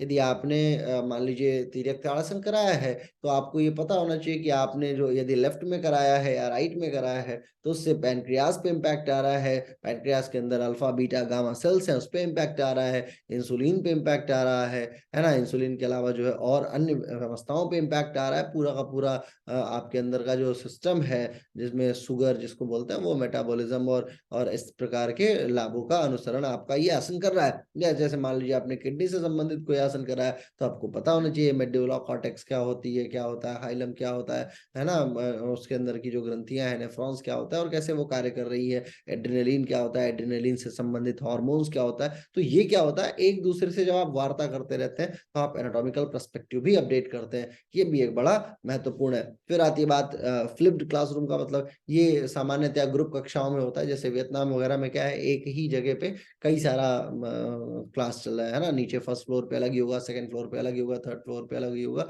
तो इसमें अध्यापकों का परिवर्तन किया जाना चाहिए। एक ये योग सेंटर के मालिकों को चाहिए कि हमेशा एक कक्षा को एक ही अध्यापक को ना लेने दे, कभी कभी परिवर्तन भी कराते रहिए। इससे क्या होता है, परिवर्तन से लोग जो है वो सोचते हैं, देखते हैं, एनालिसिस करते हैं कि उनकी कक्षा में और आपकी कक्षा में कितना डिफरेंस है। तो ये डिफरेंसेस जो है ये भी व्यक्ति को आगे बढ़ाता है। फिर बात करते हैं कोऑपरेटिव लर्निंग का। कोऑपरेटिव लर्निंग का मतलब ये होता है कि वो व्यक्ति भी सीख रहा है और आप भी सीख रहे हैं, है ना। यानी जब आप अध्यापकों को योगा कराते हैं तो उस अवस्था में आप कोऑपरेट कर रहे होते हैं कि चलिए ठीक है, आप भी सीख रहे हैं, मैं भी सीख रहा हूँ, और एक दूसरे को सीखते सिखाते आप लोग आगे बढ़ रहे हैं। योग कक्षाओं में भी कई बार ऐसा होता है सामान्यतया, लेकिन मैं इसका विरोधी हूँ कि आप जो है जैसे मान लीजिए जब आप कक्षा में जाते हैं, अपने प्राइवेट क्लासेस में जाते हैं, 101 क्लासेस में जाते हैं, तो सामान्यतः जैसे मान लीजिए आपने अंग्रेजी का कोई शब्द बोलने की कोशिश की और अंग्रेजी का वो शब्द आपने गलत बोला, तो आपके क्लाइंट ने आपको बोला कि नहीं सर, ये आप गलत बोल रहे हैं, अंग्रेजी का ये शब्द ऐसे नहीं, ऐसे होना चाहिए। आपको सीखना चाहिए, बहुत अच्छे तरीके से वो अडॉप्ट करना चाहिए, कोऑपरेट करना चाहिए। परंतु कोशिश ये कीजिए कि अगर योग से संबंधित कोई बात आए, योग से संबंधित यदि कोई टिप्पणी आए, तो आप बोलिए कि ठीक है, आपने कहा अच्छी बात है, लेकिन मैं एक बार इसे जस्टिफाई करूंगा। अन्य कोई भी विषय हो उस पर आप स्वीकार कर लीजिए, परंतु योग का यदि संबंध हो तो आपको थोड़ा सा उनको होल्ड करना चाहिए। क्योंकि आप याद रखिए, आप वहां पे बतौर अध्यापक गए हैं, बतौर शिक्षक गए हैं, आप वहां शिक्षा लेने नहीं गए। यदि आपने वहां पे शिक्षा लेना शुरू कर दिया तो वो व्यक्ति आपको थोड़े समय के बाद से समझ जाएगा कि ये व्यक्ति जानता कुछ भी नहीं है और इसको तो मैं ही वापस सिखा रहा हूँ। ये अवस्था ना आने दीजिए। ये अवस्था तभी आती है जब आप अपने आप को पूरी तरीके से ओपन कर चुके होते हैं क्लाइंट के समक्ष। तो थोड़ा सा अपने अंदर रिजर्वियर भी रखिए। अब बात करते हैं वो कौन सी 9 प्रकार की महत्वपूर्ण टीचिंग स्ट्रेटजीज है जिनके माध्यम से एक योग का अध्यापक अच्छा अध्यापक बनता है। बेसिकली इसको मार्जानोस थ्योरी बोलते हैं ना। मार्जानोस थ्योरी जो है ये एक वैज्ञानिक थे जिनके आधार पे ये सिद्धांत उन्होंने दिया है। उन्होंने क्या कहा है कि सबसे पहले तो एक ग्रुप की कक्षा में आपको सिमिलैरिटीज जो है, जैसे मान लीजिए कि एक उम्र के जो लोग हैं, एक फ्लेक्सिबिलिटी के जो लोग हैं, महिला है या पुरुष हैं, इस प्रकार की कुछ सिमिलैरिटीज वाले लोगों को एक साथ में रखना चाहिए। और जो जिनके अंदर डिफरेंसेस है उनको थोड़ा आगे पीछे ऐसे आपको बना के रखना है। सिमिलैरिटीज में हो गई और डिफरेंसेस के जो लोग हैं उसमें। इससे क्या होगा, आपका फोकस नहीं बटेगा। मान लीजिए एक आपने आगे फ्लेक्सिबल व्यक्ति रख दिया, फिर आपने नॉन फ्लेक्सिबल रख दिया, फिर फ्लेक्सिबल रख दिया, फिर नॉन फ्लेक्सिबल रख दिया, तो आपको जस्टिफाई करना होगा कि आखिर ये किस प्रकार का व्यक्तित्व है और कैसे आप उस क्लास को देख पाएंगे। और ये जस्टिफिकेशन इतना आसान नहीं होता है। जब आपने मिक्सअप कर रखा है तो सिमिलर लोगों को साथ रखिए, नॉन सिमिलर लोगों को अलग रखिए। ठीक है, फिर बात करते हैं दूसरी जो थियरी है वो है समराइजिंग एंड नोट टेकिंग। जब भी आप कक्षा को समाप्त करने वाले हो तो आप हमेशा समराइज करके रखिए अपने आप को। हमेशा ऐसा होता है ना, कई बार हम लोग बह जाते हैं, विभोर होके हम जो है एक विषय से बहुत सारे विषयों में बहना शुरू कर देते हैं, सेंटर्ड नहीं हो पाते हैं। जब भी कक्षा शुरू हो तो अपने टारगेट को सेट कर लीजिए कि मेरे को आज ये 4 आसन करना है या 5 आसन कराना है। उसके बाद जब कक्षा समाप्त हो गए, जब कक्षा वापस से आप लेने जाए तो आपको कोशिश करनी है जब आप कक्षा समाप्त कर रहे हो तो भी आप बताइए कि देखिए हमने ये टारगेट सेट किया था और हम इस प्रकार से कक्षा को ऐसे समाप्त करने जा रहे हैं। ठीक है, हमेशा अपना अपना एक नोट टेकिंग भी बनाइए कि हमने ये आज कर लिया, ये आज का महत्वपूर्ण मुद्दा रहा, है ना? जैसे धारणा और ध्यान में आपको हमेशा कुछ ना कुछ ऐसा नोट्स मिलने देखने को मिल जाता है। फिर reinforcing effort and providing recognitions. देखिए, हमेशा जब भी ग्रुप कक्षाएं होती हैं तो आपको सराहना चाहिए। एक कहावत वैसे कही जाती है, सराहिए मत निंद ना पड़ेगा, निंदिए मत सराहना पड़ेगा। तो आप थोड़ा सा इसको भी ध्यान में रखिएगा। इसका मतलब ये हुआ कि किसी को बहुत ज़्यादा मत सराह दीजिए। यदि आप किसी को बहुत सराह देंगे तो निंदा भी करनी पड़ सकती है, और यदि आपने बहुत किसी की निंदा कर दी, हो सकता है उसको सराहना भी पड़ेगा। इसलिए जीवन में हमेशा समतुल्य भाव लेके आइए। कोशिश कीजिए कि जहाँ तक हो सके आप पुश कीजिए। क्लाइंट्स को पुश करने के कारण या छात्रों को पुश करने के कारण भी बड़ा लाभ होता है। यदि आपने किसी छात्र को बिल्कुल अनदेखा कर रखा है, आप उसकी तरफ देख ही नहीं रहे हैं, तो वो अपने आप को बड़ा डिमोरलाइज़ फ़ील करेगा। वो कभी भी योग आसन अच्छे से नहीं कर पाएगा। परंतु यदि आपने किसी क्लाइंट को बहुत अच्छे तरीके से सपोर्ट किया, आप सभी बच्चों के प्रति बहुत शाश्वत हैं, बहुत इक्वल हैं, तो आप यकीन मानिए सारे बच्चे धीरे-धीरे डेवलप कर जाएँगे और फिर उससे क्या होना है, आप ही का गुणगान होना है। ऐसा नहीं है कि कोई, एक बात याद रखिए, योग का अध्यापक ऐसा अध्यापक होता है तो जीवन में कभी नहीं भूला जा सकता। योग ही एकमात्र ऐसा अध्यापन क्षेत्र है जिसका अध्यापक बतौर कभी जीवन में आप उस व्यक्ति को, यदि आपने अच्छे से योग सिखा दिया तो वो आपको कभी नहीं भूल सकता। और ये भी याद रखिए कि आप सामान्य अध्यापक या गणित या फिजिक्स के अध्यापकों की बजाय उस अध्यापन श्रेणी में हैं जिसमें आपके गुरु बनने की क्षमता बहुत हद तक होती है। यानी आप बतौर ब्रॉड स्थापित हो सकते हैं। तो वो ब्रॉडनेस अपने अंदर लेके आइए, ठीक है? फिर आता है अगला अगला जो चौथा प्रक्रम है वो है होमवर्क एंड प्रैक्टिस का। होमवर्क का क्या मतलब होता है, जब आपने कोई आसन दे दिया, मान लीजिए जब आपने प्रॉप्स दे दिया, मान लीजिए आपने स्ट्रैप दे दिया, तो स्ट्रैप योगा में हम लोग स्ट्रेच करना सिखाते हैं, तो हमें वो स्ट्रेचिंग आनी चाहिए, हमें पता होना चाहिए कि आखिर ये व्यक्ति स्ट्रेच कैसे करेगा, है ना? उसे आप बताइए कि जब भी आप घर पे रहिए तो कोशिश कीजिए, है ना? जब भी आपको समय मिले तो थोड़ा बहुत, हालांकि आसनों का या प्राणायाम का या धारणा का या होमवर्क में ये भी होता है कि आपको नकारात्मक नहीं रहना है, आपको सकारात्मक बने रहना है, पॉजिटिविटी लेके आनी है। ये सारी बातें जो है आपके होमवर्क के तहत आती है। तो जिसमें सकारात्मक ध्यान, है ना? ईश्वर की साधना, मंत्र जप, ये सारी चीज़ें होमवर्क के तहत लाई जा सकती है। सिर्फ आसन और प्राणायाम होमवर्क नहीं होता, उसकी सहयोगी प्रक्रियाएँ भी होमवर्क होती हैं, जिसमें डाइट का ध्यान रखना, जिसमें आहार शैली के समय का ध्यान रखना, या टाइम मैनेजमेंट, है ना? एफर्ट्स मैनेजमेंट, ये सब आता है। तो ये होमवर्क के तहत आता है। नॉन लिंग्विस्टिक्स रिप्रेजेंटेशन का मतलब होता है बिना बोले कई बार आपको कुछ दिखाना पड़ता है। देखिए, आचार्य जो शब्द है वो इसी का नाम है। आचार्य शब्द का मतलब होता है a person who is defining by his आचरण, है ना? कोई भी परिभाषा, जब जो चीज आप अपने आचरण से दिखाते हैं, जैसे मान लीजिए कि आपको प्रातः काल 5 बजे उस व्यक्ति को उठाना है, तो आप उस व्यक्ति को ये समझ आना चाहिए कि आप 5 बजे उठते हैं। अगर मान लीजिए आप उसको कुछ नहीं बोलते हैं, आप उसको प्रतिदिन 4:50 पे एक जो शुभ शुभकामना संदेश भेज देते हैं, तो शुभकामना संदेश के कारण भी वो ये समझ जाएगा कि सर जो है वो 4:50 पे तो उठ ही जाते हैं, तभी इनका शुभकामना संदेश आता है। तो इसको बोलते हैं नॉन लिंग्विस्टिक्स। और भी उदाहरण मैं आपको बताता हूँ। जैसे मान लीजिए कि उस व्यक्ति ने बोला कि सर मेरे साथ में ये परेशानी हो रही है और मैं इस परेशानी से पीड़ित हूँ, और आपने उस परेशानी को सुना और आपने बोला ठीक है, और आपने उसके लिए कुछ उदाहरण पेश किया, है ना? बिना बोले, उससे उस तत्कालिक समय में नहीं, आपने उस संदर्भ को ध्यान में रखा और उसका उदाहरण आपने पेश किया किसी अन्य समय के दौरान। जब वो व्यक्ति रामायण में और महाभारत में ऐसे बहुत सारे वाक़ये हैं जहाँ पे भगवान ने बिना बोले अपने आप को सिद्ध किया है कि हाँ ठीक है, ये इस मैं ही ईश्वर हूँ, है ना? जब भी उनको आवश्यकता पड़ी है उन्होंने सिद्ध किया है। जैसे उदाहरण मैं बताता हूँ, महाभारत में तो ऐसे बहुत सारे मौके जो है वो आते हैं जहाँ पे भगवान ने ये सिद्ध कर दिया है कि वो भगवान है ना? वो जिस समय इनका शकुनी का वध होना था, तो शकुनी के वध के दौरान भगवान ने क्या किया था कि अपने सुदर्शन चक्र को धीरे से चालू कर दिया था और सुदर्शन चक्र ने पूरे सूर्य को ढक लिया था।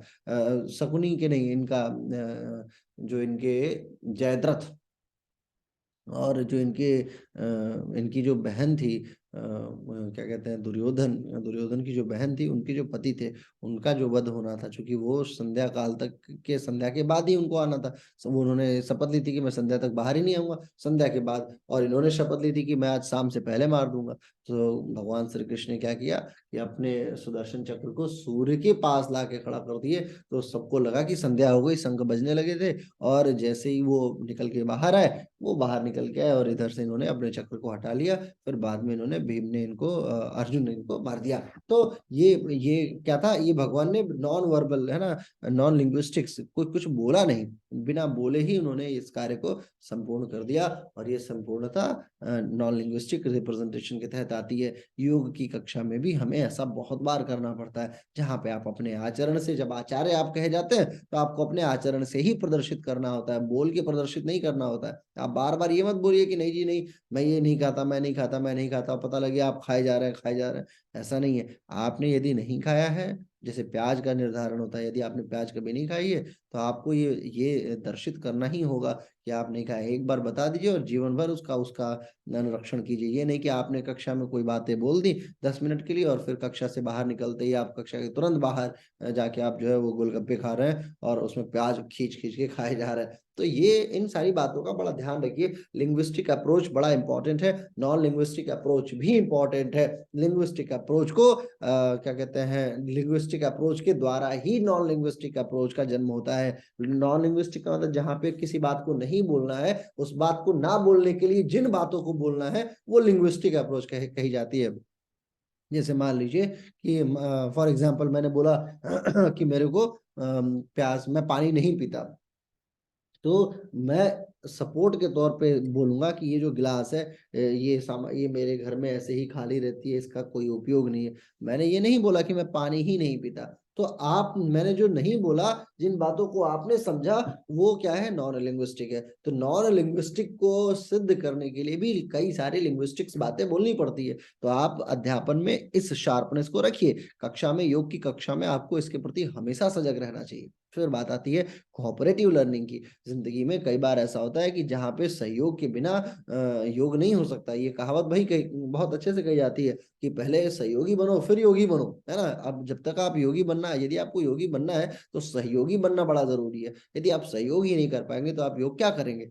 तो हमेशा ये बात याद रखिए कि आपको क्लाइंट्स के साथ में सहयोग, अच्छा आप सहयोग मत लीजिए। मैं आपको बता रहा हूँ, ये जीवन का ऐसा ऐसा ऐसी विडंबना है जहाँ पे हर क्लाइंट आपका सहयोग बहुत हद तक करना चाहेगा, परंतु यदि वो आपको किसी भाव से सहयोग दे रहा है, जैसे पुत्रवत सहयोग है ना, या भ्रातृ सहयोग है, यानी भाई के समान सहयोग है ना, या बेटे के समान सहयोग है, तो ऐसे सहयोग में आप अपने आप को इन्वॉल्व कर सकते हैं। परंतु बतौर योग अध्यापक, सिर्फ योग टीचर होने के नाते यदि आपको कोई सहयोग दे रहा है, तो ऐसे सहयोगों का त्याग कर दीजिए, है ना। लेकिन जब शिक्षण की विधि आती है कि आप कैसे सिखा रहे हैं, है ना, टीचिंग स्ट्रेटजीज में कोऑपरेशन कहाँ चाहिए। जैसे मान लीजिए कि आपको क्या कहते हैं कि ऊष्ट्रासन लगवाना है। अब ऊष्ट्रासन में व्यक्ति का हाथ पीछे आ ही नहीं रहा है, तो आप वहां पे आपको सहयोग करना होगा। वो सहयोग का अध्ययन कहलाता है। आपको वहां पे सिद्धांतों के इतर जाके पैर को टच करना ही होगा आपको,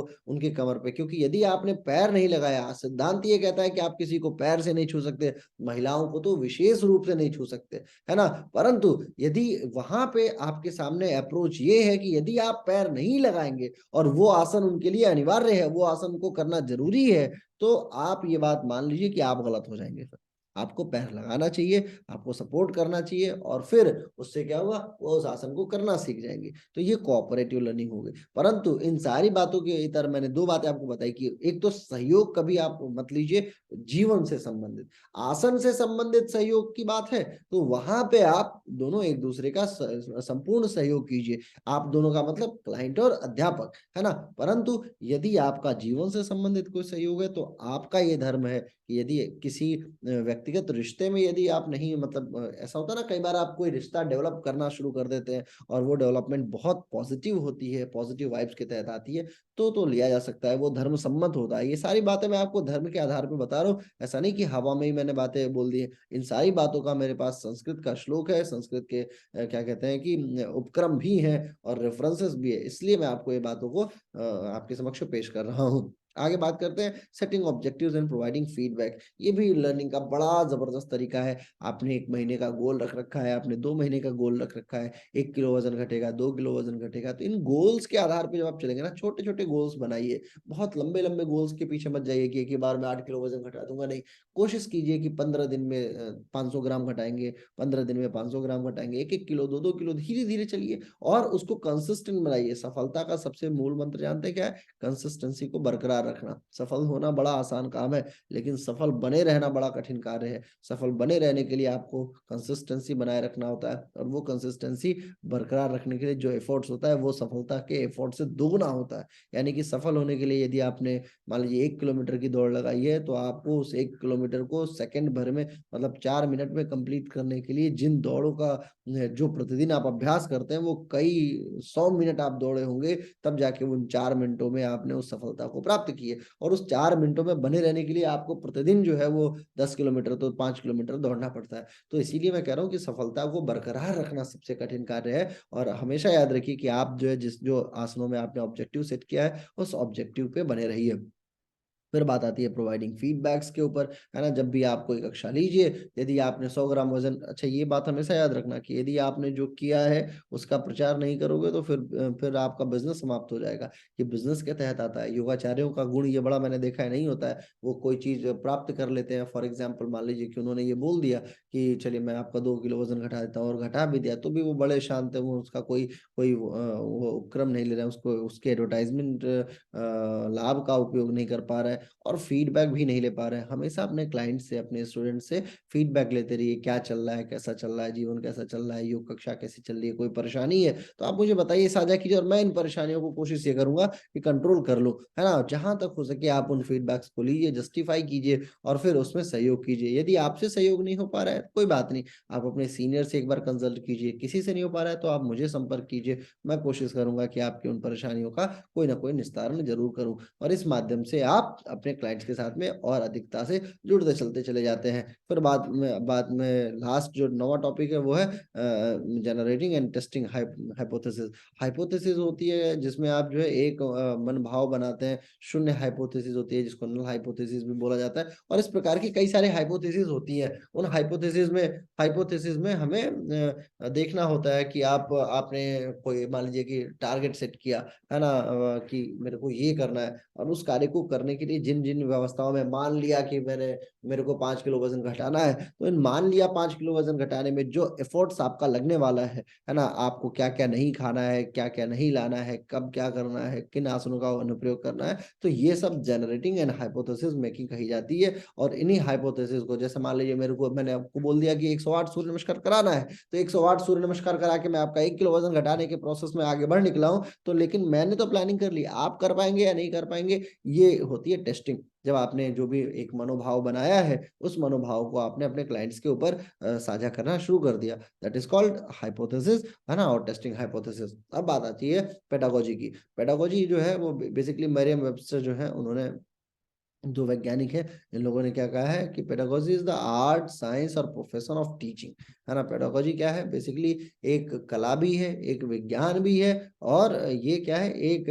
अनुप्रयोग है अध्यापन का, जिसमें आप कुछ एप्लीकेशंस सेट करते हैं। एप्लीकेशंस का मतलब आपने उस व्यवस्था क्रम को डेवलप किया और फिर आप एक कक्षा लेना शुरू करते हैं। ठीक है, जिसमें क्या है, कंस्ट्रक्टिविस्ट अप्रोच हो गया, कोलैबोरेटिव अप्रोच हो गया, रिफ्लेक्टिव अप्रोच हो गया, इंटीग्रेटिव अप्रोच हो गया, इंक्वायरी बेस्ड अप्रोच हो गया। ये सारी योग कक्षाओं में अत्यंत उपयोगी साबित होने वाला है। कंस्ट्रक्टिविस्ट का मतलब हो गया कि आप जो है हमेशा निर्माणाधिकृत रह रहे हैं। निर्माणाधिकृत का मतलब, जैसे आपने मान लीजिए कि आपने कोई आसन कराया, मान लीजिए आपने नटराज कराया, तो नटराज में हो गया कि एक हाथ ऊपर की तरफ है, एक पैर ऊपर है और आपने उसे पकड़ रखा है पैर को। लेकिन अब इसी में थोड़ा सा वेरिएशन आपने कर दिया, आपने हाथ साइड में कर दिया, आपने हाथ जमीन की तरफ कर दिया, तो ये कंस्ट्रक्टिविस्ट अप्रोच हो गया। इससे क्या है, छात्र बड़े अच्छे तरीके से सीख रहा है। फॉर एग्जाम्पल, मान लीजिए आपको हैंड स्टैंड कराना है। अब हैंड स्टैंड कराने के लिए आप बोलेंगे जमीन पे ही खड़े हो जाओ, तो वो व्यक्ति 20 बार गिरेगा और यकीन मानिए वो कर ही नहीं पाएगा।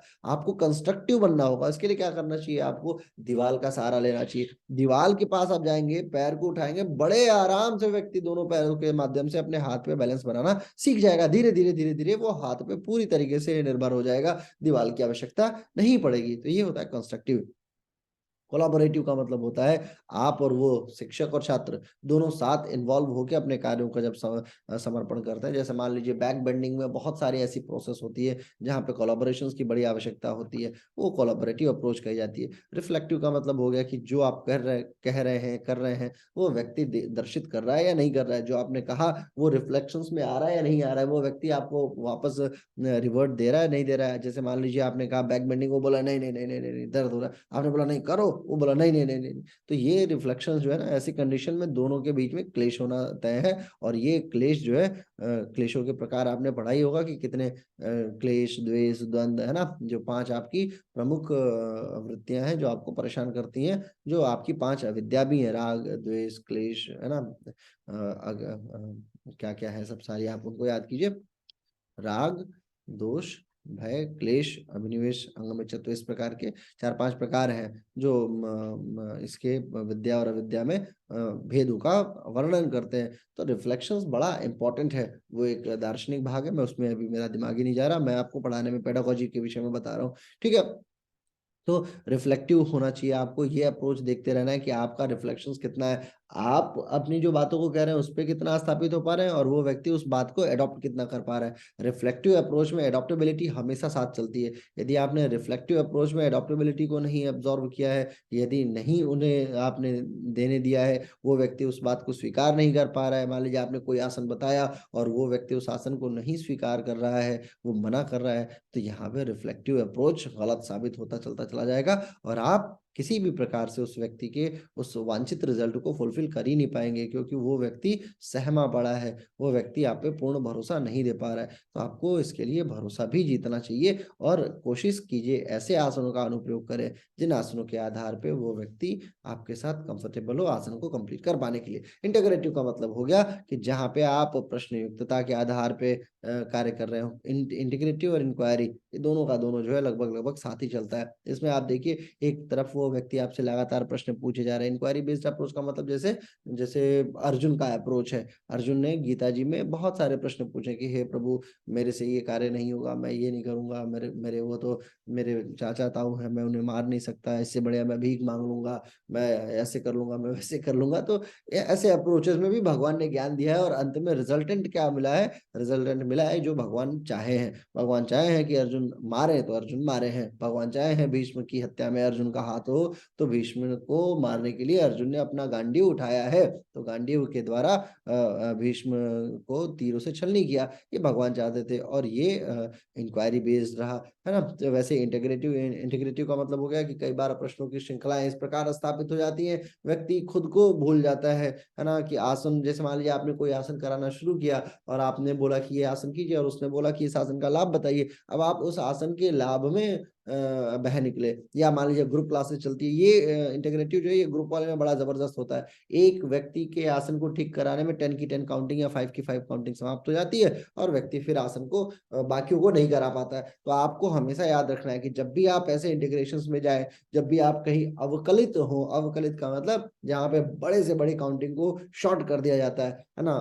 मान लीजिए कि बड़ी अवकलन आपने सीखा होगा मैथमेटिक्स में ना, इंटीग्रेशन जिसे बोलते हैं। इंटीग्रेशन और ये अवकलन जो है, इसमें होता क्या है, बड़े बड़े सवाल हैं बड़े बड़े प्रश्नों को शॉर्ट कर दिया जाता है, थोड़ा सा फॉर्मूला, समाकलन और अवकलन, तो छोटा सा फॉर्मूला लगा के उसे शॉर्ट कर दिया जाता है। ऐसे ही जब भी कोई प्रश्न आए, उन प्रश्नों को कोशिश कीजिए कि सामान्य करने की कोशिश करें, ना कि उसे बहुत विशद और विशाल करने की कोशिश करते चलते चले जाएं। Understanding the concept of timing is also an important part, क्योंकि जब भी आपने मान लीजिए एक आसन कराना शुरू किया, एक प्राणायाम कराना शुरू किया, तो यदि आपने समय का ध्यान नहीं रखा, मान लीजिए कि कोई व्यक्ति किसी आसन को कर ही नहीं पा रहा है, अब आप उस आसन को कराने के लिए आपने आधा घंटा लगा दिया, तो व्यक्ति जो है जिस लाभ को चाह रहा है, वो लाभ, आनंद तो आपको भी आया, आपका समय कट गया, और उसे भी आया क्योंकि उसे जो है आपने बड़ा सपोर्ट किया, परंतु आप वांछित रिजल्ट जो चाहिए ना, उस रिजल्ट से भटक चुके हैं। तो ऐसे अपने अंदर योगा टीचर को ये बात चाहिए कि वो अपने अंदर भटकाव ना लेके आए, कोशिश ये करे कि वो बहुत सौम्यता के साथ में स्थिर होके सीधे चलते चलते चला जाए, और जब वो सीधे चलता चला जाएगा, तो धीरे धीरे धीरे धीरे वो क्या होगा कि अपने आसनों का रिजल्ट जो चाहिए वो प्राप्त करता चलता चला जाएगा। इसलिए समय का अनुप्रयोग बड़ा इंपॉर्टेंट है किसी भी योग के अध्यापक के लिए। समय यानी किस आसन को कितने देर कराना है, नहीं हो पा रहा है तो उसको छोड़ना भी है। छोड़ने का सिद्धांत देखिए, इसको नो सेंस बोला जाता है। बहुत कम लोगों में नो सेंस होता है, नहीं कहने की क्षमता बहुत कम लोगों में होती है। तो कोशिश कीजिए कि आप अपने अंदर उस एडेप्टेबिलिटी को डेवलप करें। आपको लेना है या नहीं लेना है, this is absolutely your call, है ना। आप तय कीजिए कि you will take the particular asanas और नॉट, आपको उस आसन पे कितना समय लेना है या देना है। अदर देन आसना भी बहुत सारी बातें हैं जिन बातों को आपको समय ध्यान में रखना चाहिए। जैसे आपका जो है बिहेवियर यानी व्यवहार। देखिए रात्रि का जो है वो 12 बज चुका है, लगभग लगभग 12:45, 45, 1 बजने के आधार पे जब मैं ये वीडियो आपके समक्ष शूट कर रहा हूँ, क्योंकि मुझे कल भी बड़ा सारा कार्य है और आप तक पहुंचाना भी है ये, तो ये मेरी जिम्मेदारी है कि मैं आप तक ये चीजें पहुंचा दूं। भाग 2 हम लोग शूट कर रहे हैं, भाग 1 तो मैं पहले ही पढ़ा चुका हूँ। तो मैं आपको बता रहा था कि अदर देन आसनास क्या-क्या महत्वपूर्ण बातें हैं। तो सबसे पहली जो चीज़ है वो है व्यवहार। व्यवहारवाद बड़ा ज़रूरी है। यदि आपका व्यवहार उचित नहीं है, आप शब्द कुशल नहीं है, आप जो है शब्द गरीब हैं, है ना? आप व्यवहार यथोचित व्यवहार नहीं कर पाते हैं, तो आप अध्यापक बनने के योग्य ही नहीं है। आप देखिए, चाहे अपनी ज़िंदगी में कट मर रहे हो तुम, उससे लेना-देना नहीं है। लेकिन जब क्लाइंट के घर जाओ, तो हमेशा मुस्कुराता हुआ चेहरा, एक्सेप्ट करने का सिद्धांत, जो भी वो कहना चाहे उनकी बातों को मुस्कुराते हुए सुनिए आप। आपको ये नहीं कि अब आप उनसे, उन्होंने आपसे बोला कि यार मेरा तो मेरे पति से लड़ाई हो गई, अब आप जाके आप भी बोलना शुरू कर दो, अरे मेरी मेरी तो और लड़ाई हुई थी, मेरा पति तो और बेकार है, पता लगे वो और आप ही को संतावना देना शुरू कर दें। आपके व्यक्तिगत जीवन का 1% भी क्लाइंट की कक्षा में नहीं जाना चाहिए, 1%। और उस क्लाइंट के व्यक्तिगत जीवन का यदि वो 1% भी बताना चाह रही है या चाह रहा है, तो आपको 90-99% ले लेना है, आपको एक्सेप्ट करना है। और ये एक्सेप्ट करके ये नहीं कि अपने घर के लिए उस बात को क्लेश के तौर पर स्थापित कर दो, नहीं, उस बात को सुनिए, इधर से इधर रखिए जब तक वो सॉल्व ना हो, और फिर सॉल्व हो जाए तो इधर से निकाल दीजिए, इसको इधर मत जाने दीजिए, क्योंकि अगर ये नीचे की तरफ पहुंचा तो आप परेशान हो जाएंगे। तो व्यवहारवाद का सिद्धांत भी बड़ा जरूरी है। स्ट्रक्चरल व्यवहार होता है और पैटर्न बिहेवियर भी, इसमें दो अलग अलग बातें हैं। स्ट्रक्चरल का मतलब आप एक स्ट्रक्चर स्थापित किए हुए कि आप किसी व्यक्ति से ठीक इसी प्रकार बात करेंगे, और एक होता है पैटर्न बेस्ड, व्यक्ति का जैसा व्यवहार बदलता जाता है आपका व्यवहार भी वैसा ही बदलता जाता है। जैसे वो व्यक्ति आपके साथ प्रेम से है, आप प्रेम से है, धीरे धीरे वो व्यक्ति आपके साथ रिजिड हो रहा है तो आप जो है वहां से साइड हट रहे हैं, धीरे धीरे आप अपने आप को संकुचित कर रहे हैं। स्ट्रक्चरल में ऐसा नहीं होता है। स्ट्रक्चरल में हमेशा जो है वो अनवरतता बनी रहती है, एक स्ट्रक्चर बन जाता है। जैसे घर का एक ढांचा बन गया तो ये अनवरत है, ये परिवर्तनशील नहीं है। पैटर्न में क्या हो गया, जैसे मान लीजिए आज मैंने ये पैटर्न स्थापित किया, कलर रंग आज मेरे घर का पिंक है, कल मैं इसको जो है वो ब्लैक कर लूंगा, तो ये पैटर्न चेंज हो जाएगा। जैसा पैटर्न होगा प्रकाश उसी हिसाब से आएगा। पिंक है तो घर में प्रकाश थोड़ा ज्यादा है, अभी अब पूरे घर को मैं काले पैटर्न पे कर दूंगा तो मेरा जो प्रकाश तो वही है, प्रकाश के पास वही क्षमता है, ट्यूबलाइट वही है, लेकिन पैटर्न चेंज हुआ, ट्यूबलाइट ने अपना प्रकाश वो क्या है वो एब्जॉर्ब हो जा रही है, वो समाप्त हो जा रही है। तो ऐसे ही अध्यापक को चाहिए, अध्यापक स्ट्रक्चरल क्लाइंट से मिले तो स्ट्रक्चरल रहे और बिहेवियरल क्लाइंट से मिले तो बिहेवियरल रहे। दूसरा विषय वस्तु है आपका ड्रेसिंग सेंस, किस प्रकार के कपड़े को आप पहन के जाते हैं। होता क्या है, ट्रेनर लोग आजकल मैं देखा है कुछ लोग जो है वो हाफ स्लीव्स पहन के चले जाते हैं, कुछ जो है वो क्या कहते हैं, मिनी मिनी ड्रेसेस पहन के जाती हैं, सामान्यतः लड़कियों को मैंने देखा है। आजकल इंस्टाग्राम पे बहुत सारा शूट होता है जिसमें किसी भी प्रकार के ड्रेस कोड को यूज किया जा रहा है। देखिए ये बड़ा गलत है। जिनके पास में जैसे खासकर जो यूरोपियन कंट्रीज है, अमेरिकन कंट्रीज है ना, उनके पास में ड्रेस की कमी है। आपके पास में ड्रेस की कमी नहीं, आपके पास बहुत खूबसूरत अच्छे कपड़े हैं, उन कपड़ों का प्रयोग कीजिए। जो हमारी भारतीय शैली है उनका प्रयोग कीजिए। सामान्यतया योग अध्यापन में कुर्ता लड़कों को प्रेफर करना चाहिए। कुर्ता हो तो आप उसे पहन के जाएंगे, वो ज्यादा बेटर होगा। हाँ, तब यदि आपको कहीं कुर्ता आप नहीं पहन के जा सकते, जैसे ठंडी का मौसम है, बहुत ज्यादा क्या कहते हैं, ठंड लगने की संभावना है, तो आप टी शर्ट और लोअर रखिए या ट्रैक सूट रखिए। लेकिन ऐसा कोई कपड़ा मत रखिए जिसमें आपने मान लिया सर्वांगासन किया तो आपका कुर्ता आपके मुंह पे चला गया और आपका पेट जो है वो दिखना शुरू हो जाए। ये कभी नहीं होना चाहिए। इंच मात्र भी आपके शरीर का हिस्सा दर्शित ना हो योग कक्षा के आसनों के दौरान। हमेशा इस बात को ध्यान में रखिए। फिर बात आती है कम्युनिकेशन स्किल्स की। बात करने की शैली भी बहुत जरूरी होती है। सामान्यतया जैसे मान लीजिए एक व्यक्ति जो उड़ीसा का है वो आपका क्लाइंट है और आप हरियाणा के योग टीचर हैं, तो आपके दोनों लोगों की भाषा शैली में बहुत डिफरेंस है।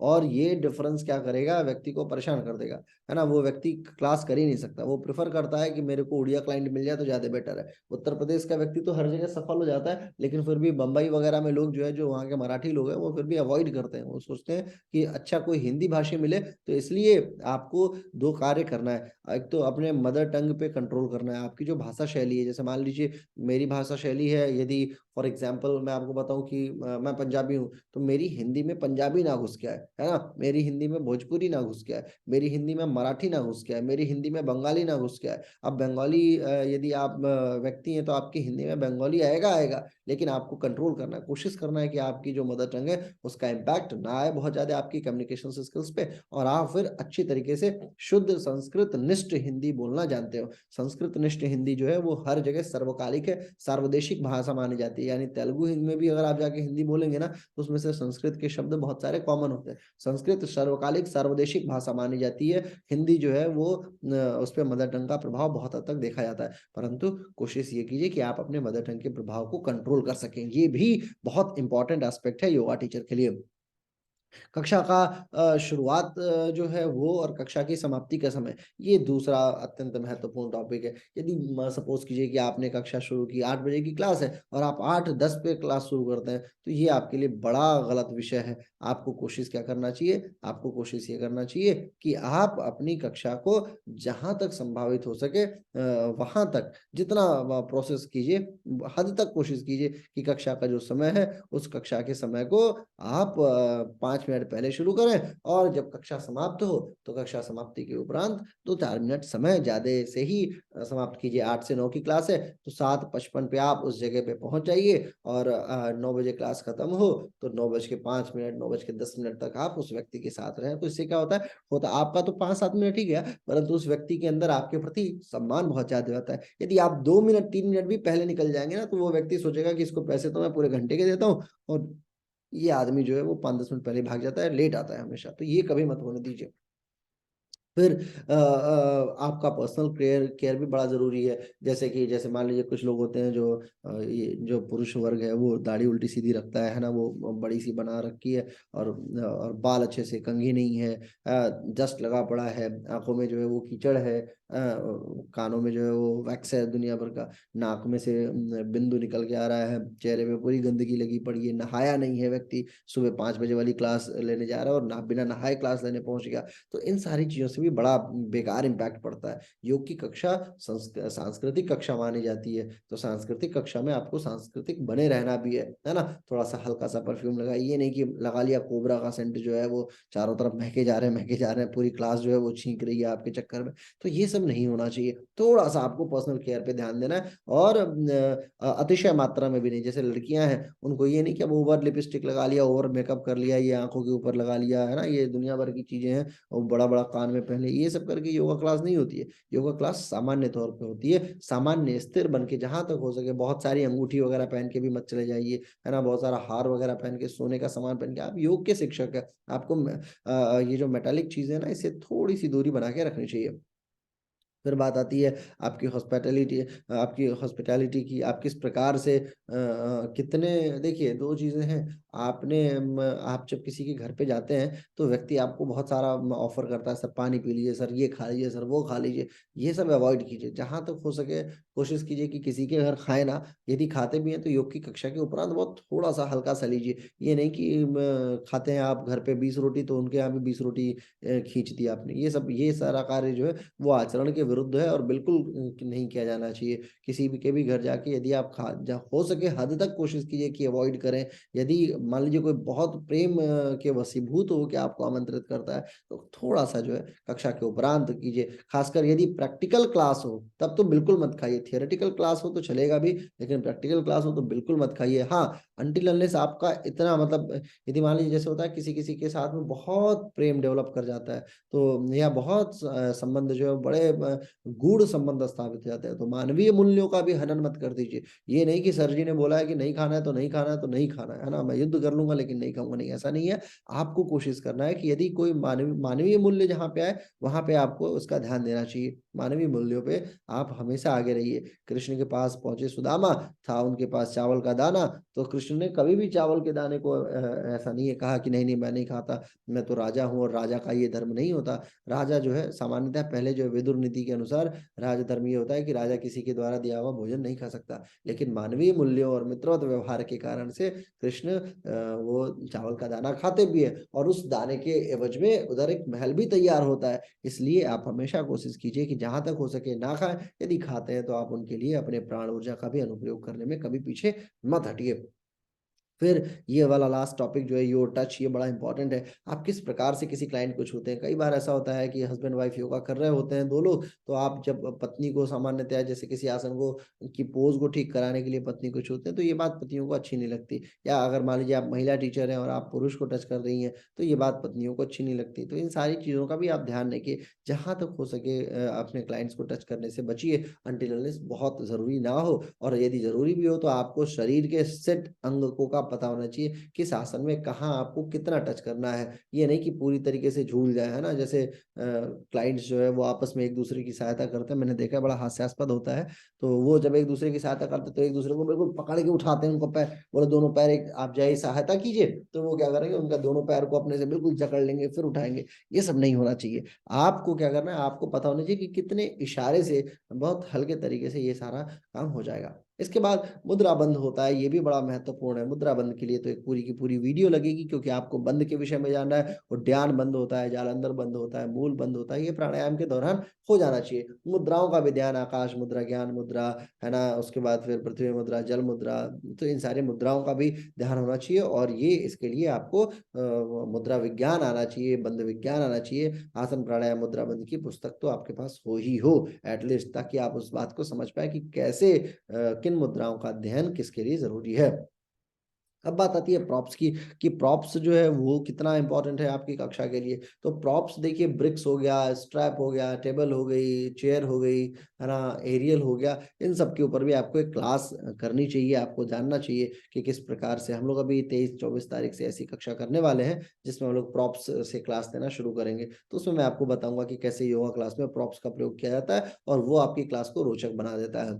फिर आती है बात ड्रेसिंग सेंस की। योगा स्टूडेंट्स और जो जो स्टूडेंट है वो भी, और जो छा टीचर है वो भी, दोनों के लिए। देखिए, क्योंकि कई बार ऐसा होता है कि बहुत महिलाएँ जो है वो स्किन टाइट पहन लेती हैं कपड़ा, तो उससे अवॉइड उन्हें कराइए, क्योंकि रक्त का प्रवाह तेज़ नहीं हो पाएगा अच्छे तरीके से। जितना हो हल्का-फुल्का मतलब एक तो गले तक का हो, है ना, कपड़ा, उसका बहुत ज़्यादा ढीला क्या कहते हैं हो, परंतु मांसपेशीय हिस्से से, जैसे पैरों के आस-पास का हिस्सा जो है वो बहुत जकड़ा हुआ कपड़ा पहन के या जीन्स पहन के ना हो, या साड़ी पहन के योगा ना हो, या आप ऐसे साड़ी पहन के योगा कराने ना चले जाएँ, है ना? कोशिश कीजिए कि जो कपड़े की जो क्वालिटी है, वो एक एक पैटर्न पे हो, उस पैटर्न के अलावा आप दोनों लोग जिसमें असंयमित महसूस ना करें। संयम युक्त कपड़ा हो तो ज़्यादा बेटर है। आजकल यूरोप में और इधर अफ्रीका वगैरह में या अमेरिका वगैरह में लोग कपड़े का बहुत ध्यान नहीं रखते हैं। अफ्रीकी कंटेंट स्किन टाइट पहनता है, यूरोपियन कंटेंट तो आधे कपड़े ही पहनता है, और अमेरिकन कंटेंट तो आजकल अलग ही व्यवस्था क्रम में जा रहा है। तो इसलिए आपका ये कार्य है कि आप कपड़ों का निर्धारण जहाँ तक हो सके करा सकें। फिर कितने प्रकार के क्लाइंट्स होते हैं, कैसे कैसे व्यवहार होते हैं लोगों के।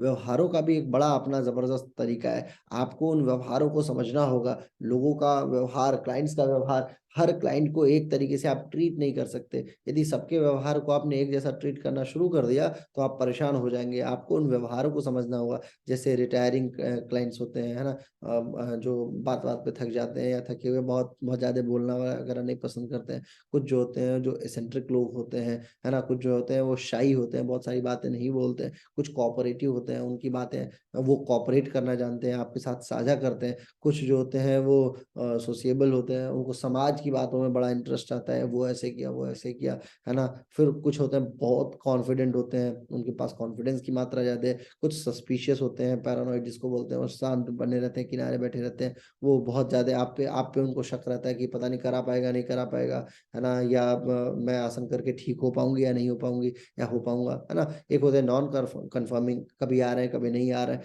तो ये सब योगा क्लाइंट्स के प्रकार है, और आपको ऐसे लोगों के साथ इनके जस्ट विपरीत वाला व्यवहार आना चाहिए। आप जब तक इनके अनुरूप व्यवहार यदि आप करने लग गए तो फिर अर्थ का अनर्थ तय है। जैसे मान लीजिए कोई शाई है, और आपको लगता है कि ये बड़ा शाई व्यक्ति है तो इससे बात नहीं कर सकते, है ना, इससे बात ही नहीं करते, क्या इससे बात करना है, शर्माता ही रहेगा या शर्माती रहेगी। तो ऐसा नहीं है। आप अध्यापक हैं, अध्यापक को चाहिए उन गुणों का निर्धारण करे जिन गुणों के निर्धारण से व्यक्ति उत्कृष्ट बन सकता है, जबकि उन गुणों का पोषण जो व्यक्ति कर रहा है। जैसे मान लीजिए अगर मैं शाई नेचर का हूं तो मैं अपने इस नेचर का पोषण कर रहा हूं। मैं बार बार ये सोच रहा हूं।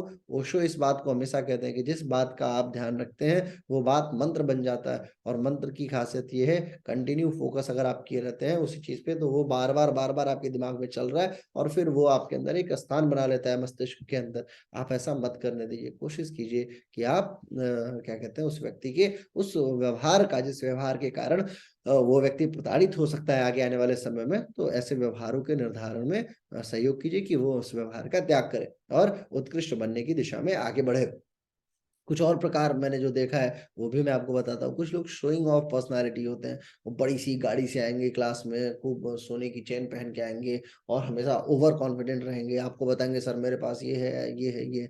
आपको कोशिश करना है, जो व्यक्ति मैंने आपको बताया ना कि आपकी ये व्यवहारवाद जो है ये आपको सीखना होगा। आपको मानवों को कैसे डील करना है ये आपसे आपसे बेटर कोई नहीं जान सकता। ये मैं आपको सिखा नहीं सकता, मैं आपको सिर्फ बता सकता हूँ कि देखिए लोग ऐसे भी होते हैं। कुछ जेन्युइन पर्सनालिटीज होती हैं जिसमें अब वो बड़े वास्तविक रहेंगे, उनको शो ऑफ करने का कोई शौक नहीं है। वो आईपीएस है, वो आपको बताएगा ही नहीं। 6 6 महीने तक आपको पता ही नहीं चलेगा कि वो बड़ा अधिकारी है ना। वो आईएएस आपको नहीं पता चलेगा। बहुत सौम्य सरल जो जेन्युइन पर्सनालिटीज होती हैं। फिर होती है एक प्रॉफिट सीकिंग। कुछ ये क्लाइंट बड़े खतरनाक होते हैं। आप ऐसे क्लाइंट को, जो लोग आपको बहुत ज्यादा बटरिंग करें, जो लोग बहुत ज्यादा आपको माने, है ना, कि अरे नहीं सर ये कर लो, ये कर लो, ये कर लो, तो उसका मतलब ये मान लीजिए कि ये प्रॉफिट सीकिंग है। कोई व्यक्ति जब तक प्रॉफिट सीकिंग नहीं होता, जब तक उसको कोई लाभ नहीं मिल रहा होता है, वो बटरिंग नहीं कर रहा होता। और वो तभी तक आपको याद रखेगा जब तक उसका लाभ है। जिस दिन उसका लाभ पूर्ण हुआ वो आपको लात मार के भगा देगा और जिंदगी में आपका नंबर ब्लॉक कर देगा। आपको पूछेगा भी नहीं कि कैसे हो, क्या कर रहे हो, कैसे रहे, है ना। वो सारे रिश्तों को धूमिल कर देता है ऐसा व्यक्ति।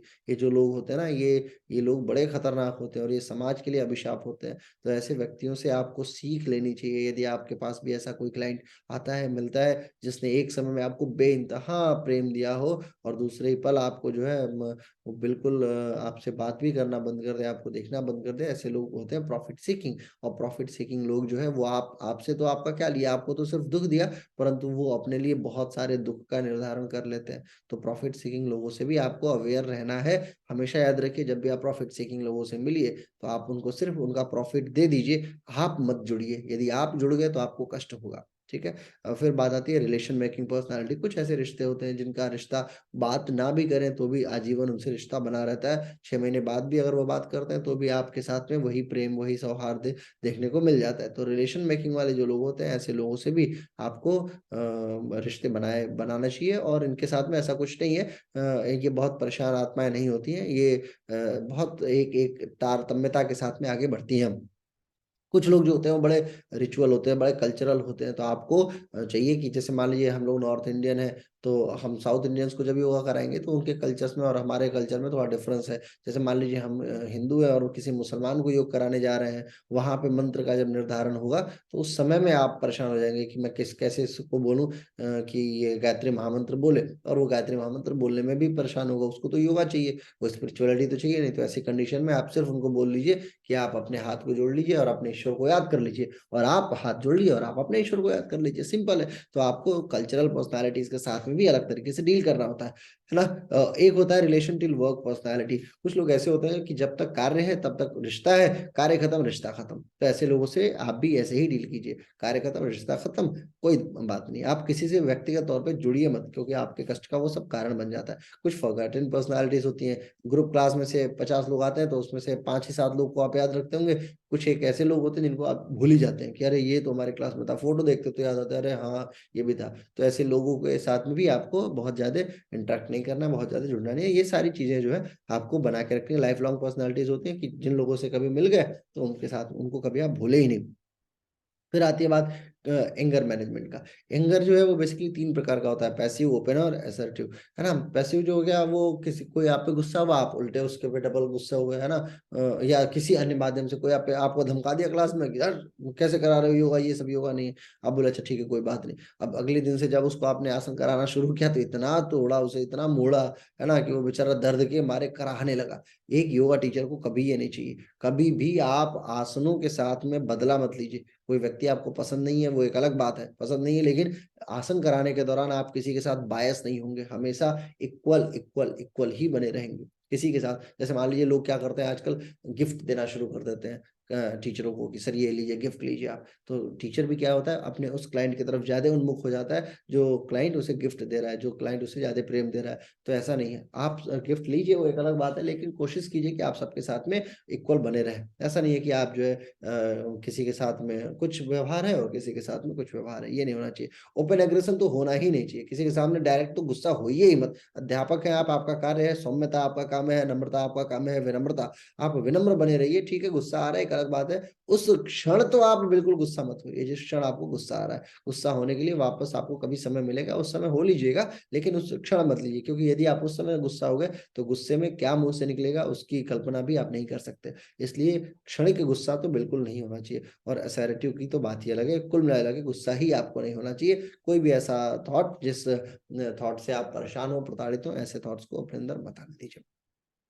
क्लास मैनेजमेंट में जो है वो बहुत सारी चीजें आती हैं, है ना। स्टूडियो सेंटर मैनेजमेंट जो है वो एक अलग तरीके का हिस्सा है। इसमें देखिए आपको मैं बात बताता हूँ, हेलो इफेक्ट क्या होता है। हेलो इफेक्ट का मतलब होता है कि जब आपसे कोई व्यक्ति मिलता है, जब आप किसी व्यक्ति से मिलते हैं तो वो व्यक्ति क्या करता है, अपना एक प्रभाव डाल देता है। उस प्रभाव के कारण आप उस व्यक्ति से ज्यादा भावाविभोर होके जुड़ जाते हैं, बाकी के लोगों से आप जुड़ ही नहीं पाते हैं। इसको बोलते हैं हेलो इफेक्ट। जो आया पहले, आप पहले आके मिल लिया, उसने अपने उसकी बातों को आपने सुन लिया, समझ लिया, और आप उससे ज्यादा जुड़ चुके हैं। जैसे मान लीजिए कि आप किसी स्टूडियो पे गए, किसी क्लाइंट को जानते हैं, जिस क्लाइंट को जानते हैं उस क्लाइंट से आप ज्यादा जुड़े हुए हैं, बाकी नए क्लाइंटों से आप उतना जुड़ ही नहीं पाए। तो ये व्यवस्थाएं जो है आपको परेशान करेंगी। कोशिश कीजिए कि आप जिससे एक बार जुड़ चुके हैं, है ना, या जो पहली बार आए या जो अंतिम बार आए, सबके लिए आप सौम्य बने रहिए, है ना। Yoga teacher should avoid taking gift from client. मैंने आपको बताया ना कि कोशिश कीजिए कि अपने क्लाइंट से गिफ्ट ना लें अनटिल अनलेस वो बहुत इमोशनल हो गए, या आपके जन्मदिन पे या किसी अन्य व्यवस्था पे आपको कुछ दे रहा हो। सामान्यतः लोग खाने पीने की बहुत सारी चीजें देते रहते हैं, कोशिश कीजिए कि आप जहां तक हो सके अवॉइड कीजिए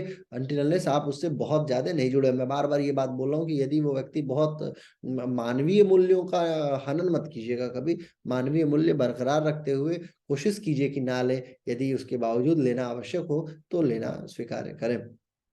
मैंने आपको बताया है काउंटिंग प्रोसेस क्या होनी चाहिए। कोशिश कीजिए कि 1 से लेके 5 तक ही काउंट करें, 1 2 3 4 एंड 5। और इन 5 काउंटिंग में समय का निर्धारण 30 सेकंड से लेके 1 मिनट तक का हो या 70 सेकंड तक का हो। जैसे अब मान लीजिए दंडासन कराना है आपको, प्लैंक पोज जिसको बोलते हैं, तब उसमें 5 तक की काउंटिंग काम नहीं करेगी। वहां 10 काउंटिंग करना पड़ सकता है, 20 काउंटिंग कर सकता है, करना पड़ सकता है। तो आपको वहां की, एक तो जिस भी देश में करा रहे हैं वहां की भाषा, उनकी काउंटिंग को जरूर सीख लीजिए। और यदि आप भारत में करा रहे हैं तो कोशिश कीजिए कि 1 से लेके 20 25 50 तक ही चले, या सेकंड बेस हो जाइए। दंडासन या प्लैंक पोजेस में सेकंड 1 2 3 60 करना है तो 60 तक जाइए, लेकिन सेकंड्स के हिसाब से चलिए।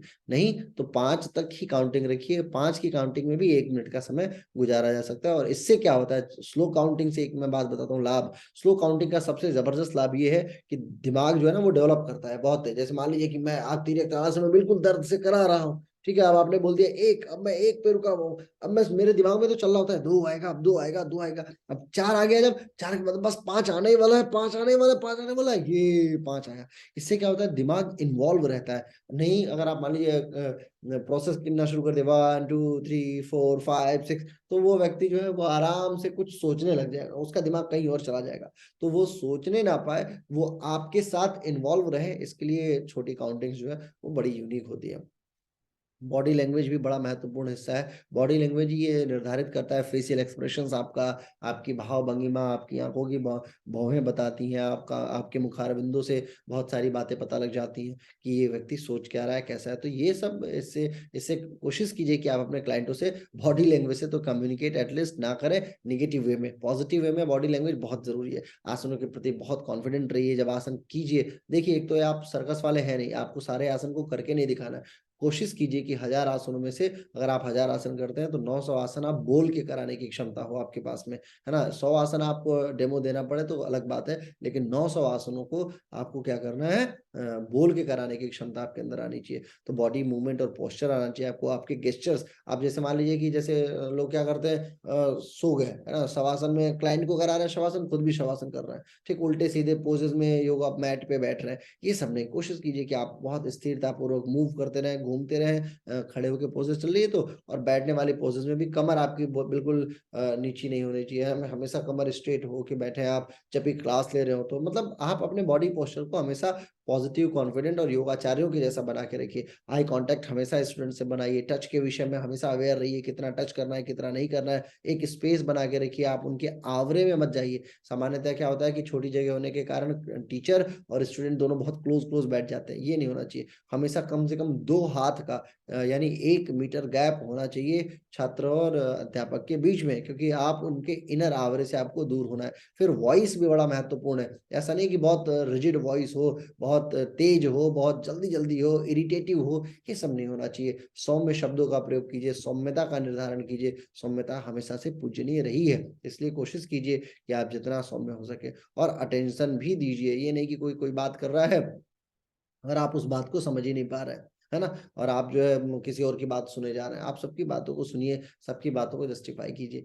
फिर बात आती है पर्सनल टच की, जेंटल टच की। मैंने आपको पहले ही बताया, कोशिश कीजिए कि किसी भी ऐसे अंगों को, खासकर पेट हो गया, पीठ हो गया, है ना, अपर थाइज हो गई, इन सारे हिस्सों को छूने से बचे। जहां तक हो सके हाथ को पकड़ने की कोशिश कीजिए। हाथ से अगर आसन संभावित हो, कमर पे अगर हो सके तो हल्का सा पैरों का सपोर्ट दिया जा सकता है यदि बैक बेंडिंग करा रहे हो तो। और पैर यदि करा रहे हो तो पैरों में सिर्फ टखने के पास का जो हिस्सा है, यानी हील्स के जस्ट ऊपर का जो हिस्सा है, उस हिस्से को करके उसे पकड़ के कराइए। लिम्फ नोड्स को छूने से बचिए। शरीर में जिस जिन जगहों पे लिम्फ नोड्स होती हैं उन्हें मत छूइए। घुटने के अंदर हो गया, है ना, आर्म्स पिट के आसपास का हिस्सा हो गया इधर, या चेस्ट के आसपास का हिस्सा हो गया, इसे इन हिस्सों को छूने से बचिए। कोशिश कीजिए कि जहां तक हो सके आपका टच जेंटल लगे। ऐसा ना लगे कि आप जो है नॉन जेंटल टच कर रहे हैं और आप अटेंशन सीकिंग टच दे रहे हैं।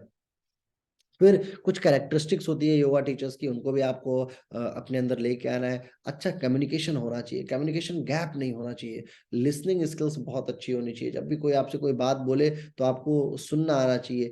आसन को परफॉर्म करना आना चाहिए। कोई आसन जो आप सिखाने जा रहे हैं, यदि आप नहीं भी कर पा रहे हैं तो कोशिश कीजिए कि उसको करना सीख जाए, है ना, और आपको परफॉर्म करना आना चाहिए। मौका वारदात पे कभी भी स्टूडेंट ये बोल दिया सर आप करो और आप बोले मेरे को नहीं आता, तो वो बोलेगा कैसा मेरा मास्टर है। तो आपको आसन आना चाहिए। पेशेंस बना के रखिए, कभी भी अपने धैर्य को मत खोइए। कई बार ऐसा होता है कि क्लाइंट गुस्सा हो जाते हैं, नकारात्मक शब्द बोलते हैं, उल्टी सीधी बातें बोलते हैं।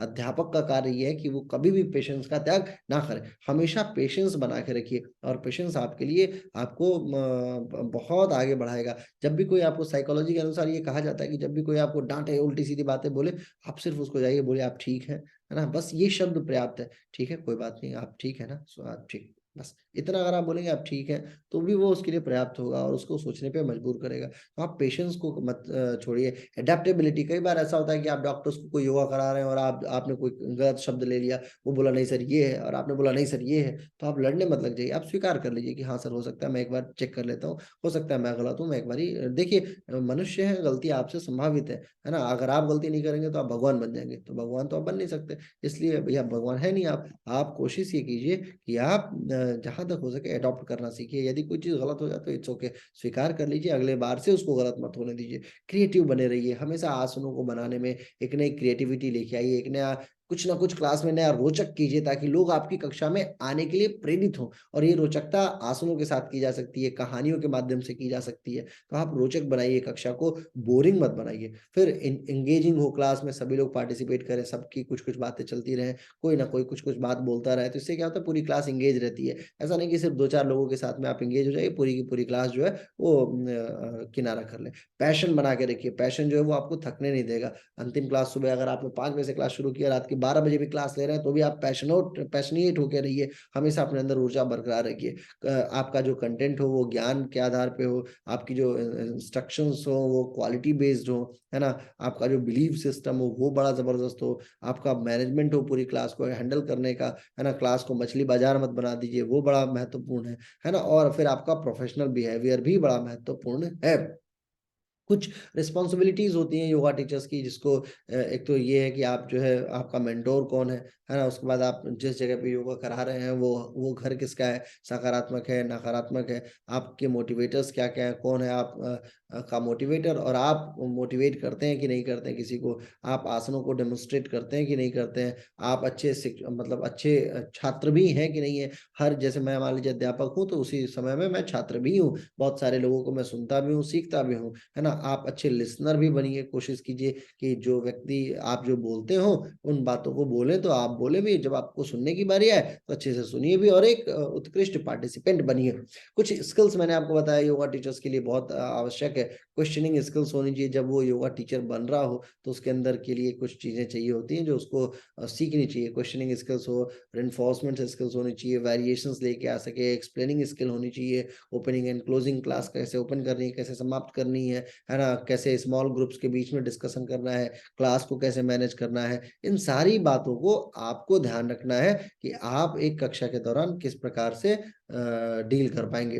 फिर बात आती है ओपनिंग क्लास, क्लास की शुरुआत कैसे करें? तो स्टार्ट मंत्र के साथ कीजिए, कुछ थोड़ा-सा ऐसे मंत्रों का प्रयोग कीजिए जो क्लाइंट बोल सके, फिर जो है जैसे मंत्र समाप्त हो तो शांति मंत्रों को बोल के फिर कक्षा शुरू कीजिए। क्लास की टाइप क्या है ये आप डिसाइड करेंगे, जैसे मान लीजिए आज अष्टांगा करा रहे हैं, विन्यासा करा रहे हैं, हठा योगा करा रहे हैं, है ना? बैलेंसिंग करा रहे हैं, बैक बेंडिंग करा रहे हैं, फॉरवर्ड बेंडिंग करा रहे हैं, वो क्लास टाइप आप निर्धारित रखिए। फिर वार्म अप कराना शुरू कीजिए, फिर आसनों का चयन कीजिए, आसनों के बाद रिलैक्सेशन, फिर आसन, फिर रिलैक्सेशन, फिर आसन। उसके बाद जो है थोड़ा बहुत एक आधा टॉपिक भी डिस्कस करते रहिए उसी बीच-बीच में, क्योंकि आपके ज्ञान का अनुसरण वो जनता करे, ये भी बड़ा ज़रूरी है। वो आपको माने कि आप ज्ञानी हैं, ये भी बड़ा ज़रूरी है। अगर अगर वो आपके ज्ञान से मिलेंगे ही नहीं, तो आपके संदर्भ में वो एक माइंडसेट नहीं बना पाएँगे। तो वो माइंडसेट बनवाना भी बड़ा ज़रूरी है। अपने व्यक्तिगत जीवन को थोड़ा-सा कम बताइए, कम साझा कीजिए, उनके जीवन को सुनने की कोशिश कीजिए, है ना?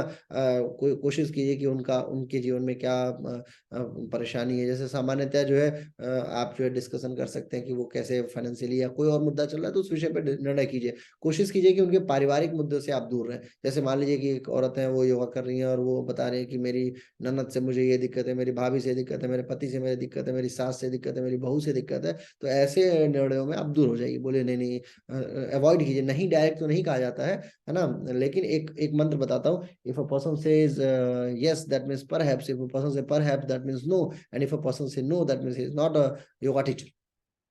तो योगा टीचर जो है वो सामान्यतः नो नहीं बोलते हैं। कोशिश कीजिए कि आप जो है ऐसे मुद्दों से हल्का-हल्का, धीरे-धीरे कन्नी काटते चलते चलिए, दूर होते चले जाइए। फिर प्राणायामों का चयन कीजिए अंत में, और मेडिटेशन शांति मंत्र करा करा के कक्षा समाप्त कर दीजिए। कक्षा जब समाप्त हो तो ध्यान, धारणा, ध्यान का बड़ा महत्वपूर्ण हिसाब-किताब होता है। हमेशा कक्षा समाप्त करने के 2-4 मिनट पहले आपको ध्यान कराना, धारणा कराना, अच्छे शब्दों का चयन करना, अच्छे संगीत का चयन करना, विद्युत का बंद करना, ये सारी बातें जो है वो अत्यंत महत्वपूर्ण हैं। तो इन बातों को कक्षा जब समाप्त कर रहे हो तो हमेशा ध्यान में रखिए। क्लाइंट्स के साथ में रिलेशंस बनाने के लिए हमेशा याद रखिए, पर्सनल रिलेशंस आपके बहुत ज्यादा नहीं बने अनटिल अनलेस वो मानवीय मूल्यों के रूप में स्थापित हो रहे हो। तो मानवीय मूल्य के रूप में स्थापित हो जाए तब तो चलेगा, लेकिन यदि मानवीय मूल्य के रूप में स्थापित ना हो तो कोई बात नहीं है। हमेशा इफेक्टिव बात करने की कोशिश कीजिए, और जो भी बात कीजिए उस पे आप कंसिस्टेंट बने रहिए। ये नहीं कि आज आपने बोल दिया मैं प्याज नहीं खाता और उसके बाद 2 महीने बाद बोले अब तो मैंने प्याज शुरू कर दी। ये ऐसा नहीं होना चाहिए, है ना? टाइम पे रहिए, एफिशिएंट रहिए, है ना? और अपने कम्युनिकेशन गैप को मत बढ़ने दीजिए, है ना? ऐसा नहीं है कि कोई मान लीजिए क्लास कैंसल करनी है, आपने क्लास 6 बजे की क्लास है 5:55 पे कैंसिल कर रहे हैं, नहीं ऐसा नहीं है। कोशिश कीजिए कि उसको 4 ही बजे कैंसिल कर दें या शाम को ही कैंसिल कर दीजिए, यदि आप नहीं कर पा रहे हैं तो, कोई और कारण है तो। हमेशा पॉजिटिव बने रहिए, हमेशा एक-एक क्लाइंट को ऐसा महसूस होना चाहिए कि आप उससे व्यक्तिगत रूप से संबंधित हैं। कभी ऐसा ना लगे कि आप उससे एज़ अ ग्रुप या आप उसके पे ध्यान नहीं दे रहे हैं, है ना? अपने ज्ञान को हमेशा एक-दूसरे से साझा करते रहिए, इससे आपका भी ज्ञान बढ़ेगा और उनको प्रेरणा मिलेगी आपसे। हमेशा ओपन माइंडेड रहिए, क्लोज़ माइंडेड मत रहिए, है ना? जैसा आपका व्यवहार है, उस व्यवहार को मत रखिए। कोशिश कीजिए कि जो भी बातें हैं, उन बातों का बिल्कुल क्लियर पिक्चराइज़ेशन हो, है ना? अपने बहुत ज़्यादा एक्सपेक्टेशंस को मत बढ़ाइए, ये नहीं कि आज आप जो है ₹8,000 ले रहे हैं, कल आपको ₹12,000 चाहिए, फिर ₹15,000 लेंगे। क्लाइंट अमीर है इसका मतलब ये नहीं कि वो आपको सारा धन-दौलत दे देगा। ये हमेशा कभी भी मत सोचिए, आप एक्सपेक्टेशंस को कभी भी उत्कृष्ट मात्रा में मतलब अत्यधिक उत्कृष्टता से मत बढ़ने दीजिए। जितना मिल रहा है कोशिश कीजिए उतने में ही आपका काम चले तो ज़्यादा बेटर है ना? अपने क्लाइंट के गोल को समझिए और क्लाइंट की भाषा को बोलिए। क्लाइंट जिस प्रकार के तरीकों से सीख सके, उस तरीकों का इज़ाद कीजिए, उस तरीके को खोजिए तो ज़्यादा बेटर है, और उन तरीकों में अपने अपने उपयोगितावाद को स्थापित कीजिए।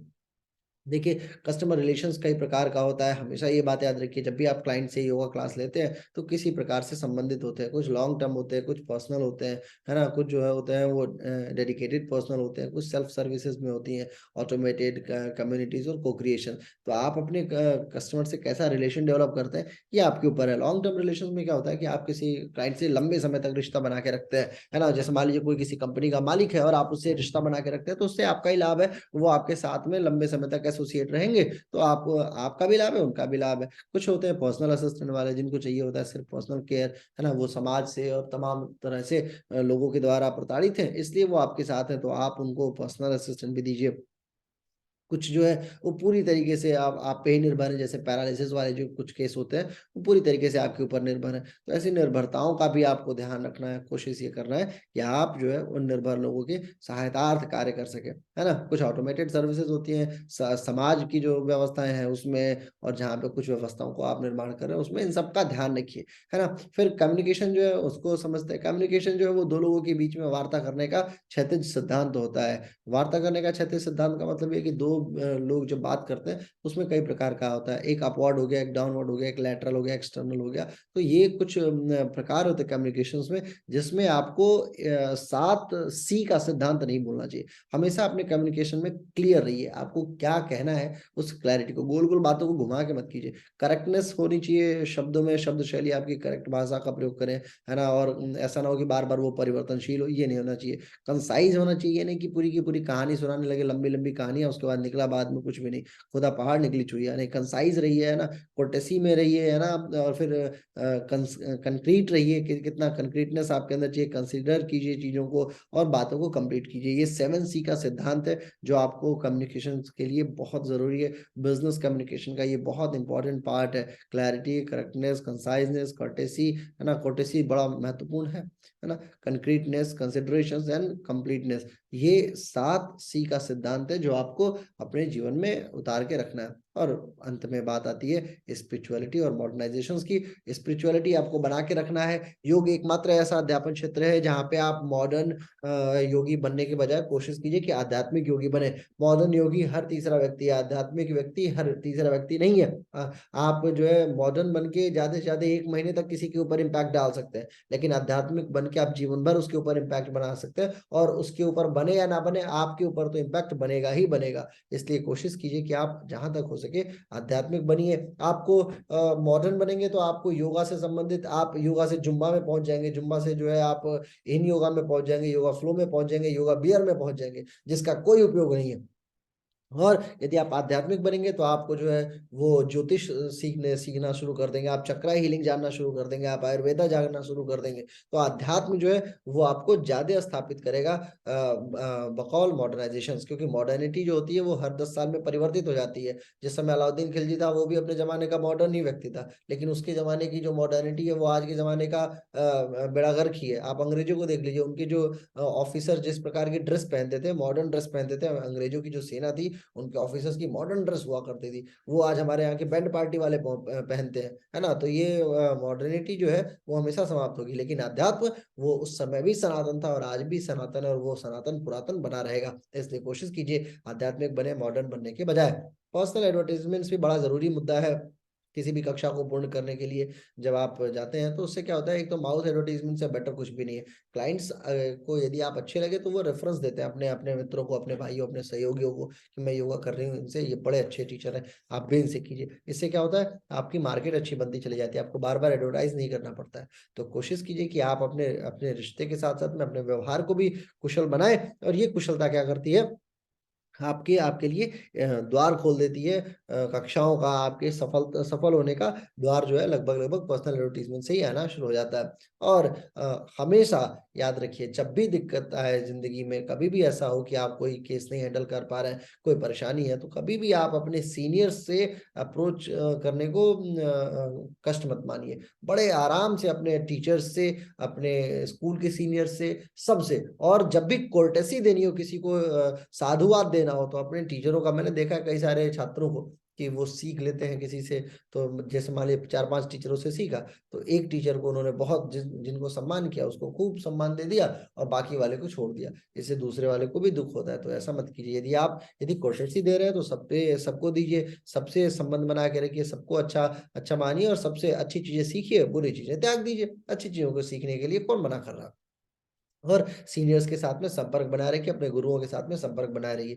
कई बार एक ये सिद्धांत भी बड़ा महत्वपूर्ण है, not accept in the class, है ना? कई बार आपको ऐसा चाहिए कि आप कोई कक्षा मत भी लीजिए। तो ऐसा होता है कि जैसे मान लीजिए किसी केस को आप हैंडल ही नहीं कर सकते, जैसे मान लीजिए फॉर एग्जांपल पैरालिसिस का केस है, आप पैरालाइज़ में डायमेंशियल कंडीशन है, तो आप उस केस को हैंडल नहीं कर सकते हैं, नहीं हैंडल कर सकते तो मना कर दीजिए। बेशक आपके पास एक भी कक्षा नहीं है, लेकिन यदि आप उस क्लास को नहीं कर पाएँ, तो आप उन्हें सौम्यता से बोल दीजिए कि क्षमा कीजिए, मैं इस कक्षा को नहीं ले पाऊँगा क्योंकि मेरी योग्यता नहीं है या मेरे पास समय नहीं है। यदि आप कहें, तो मैं किसी अन्य व्यक्ति को आपके पास भेज देता हूँ। तो इससे क्या होता है, रेफरिंग हो जाती है। और फिर क्लाइंट्स रिव्यू लेना भी बड़ा महत्वपूर्ण है। कोशिश कीजिए कि वीडियो रिव्यूज़ या रिटन में रिव्यूज़ आप क्लाइंट से लेते रहें। इससे क्या है, दूसरे लोगों को मोटिवेशन मिलता है और आपके विषय में लिखा हुआ अच्छा शब्द दूसरे व्यक्ति को प्रेरित करेगा आपके पास आने के लिए, जिससे समाज में वास्तविक योग की स्थापना हो सकेगी। जो बेकार लोग हैं उनके विषय में, क्योंकि लोग जान ही नहीं पाते कि कौन अच्छा है और कौन बेकार है। ये रिव्यू ही वो सिस्टम है जिसके माध्यम से लोग आपकी अच्छाई और बुराई को जस्टिफाई करते हैं।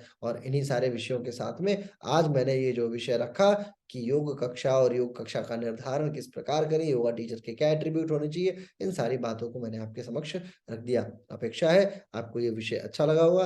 अच्छा लगा हो तो अपने मित्रों से इन विषयों को ज़रूर साझा करें। ये स्लाइड जो है, ये स्लाइड शेयर पे मैं अपलोड कर दूँगा, तो ये स्लाइड शेयर से भी आप डाउनलोड कर सकते हैं। और यूट्यूब पे जो मेरा चैनल है एसकेएम योगा के नाम से, इसे आप देखिए और इस वीडियोज़ को भी आप साझा ज़रूर करें। बहुत-बहुत धन्यवाद। नमस्कार, आइए शांति पाठ करते हैं। ओम विश्वानिदेव सवितरदुरितानि परासु यद भद्रम तन्यासु ओम शांति शांति शांति सर्वरिष्टसु शांतिर्भवतु। बहुत-बहुत आभार। अब आप मुझे दीजिए आदेश। अगले वीडियो में हम लोग बहुत जल्द मिलेंगे। धन्यवाद।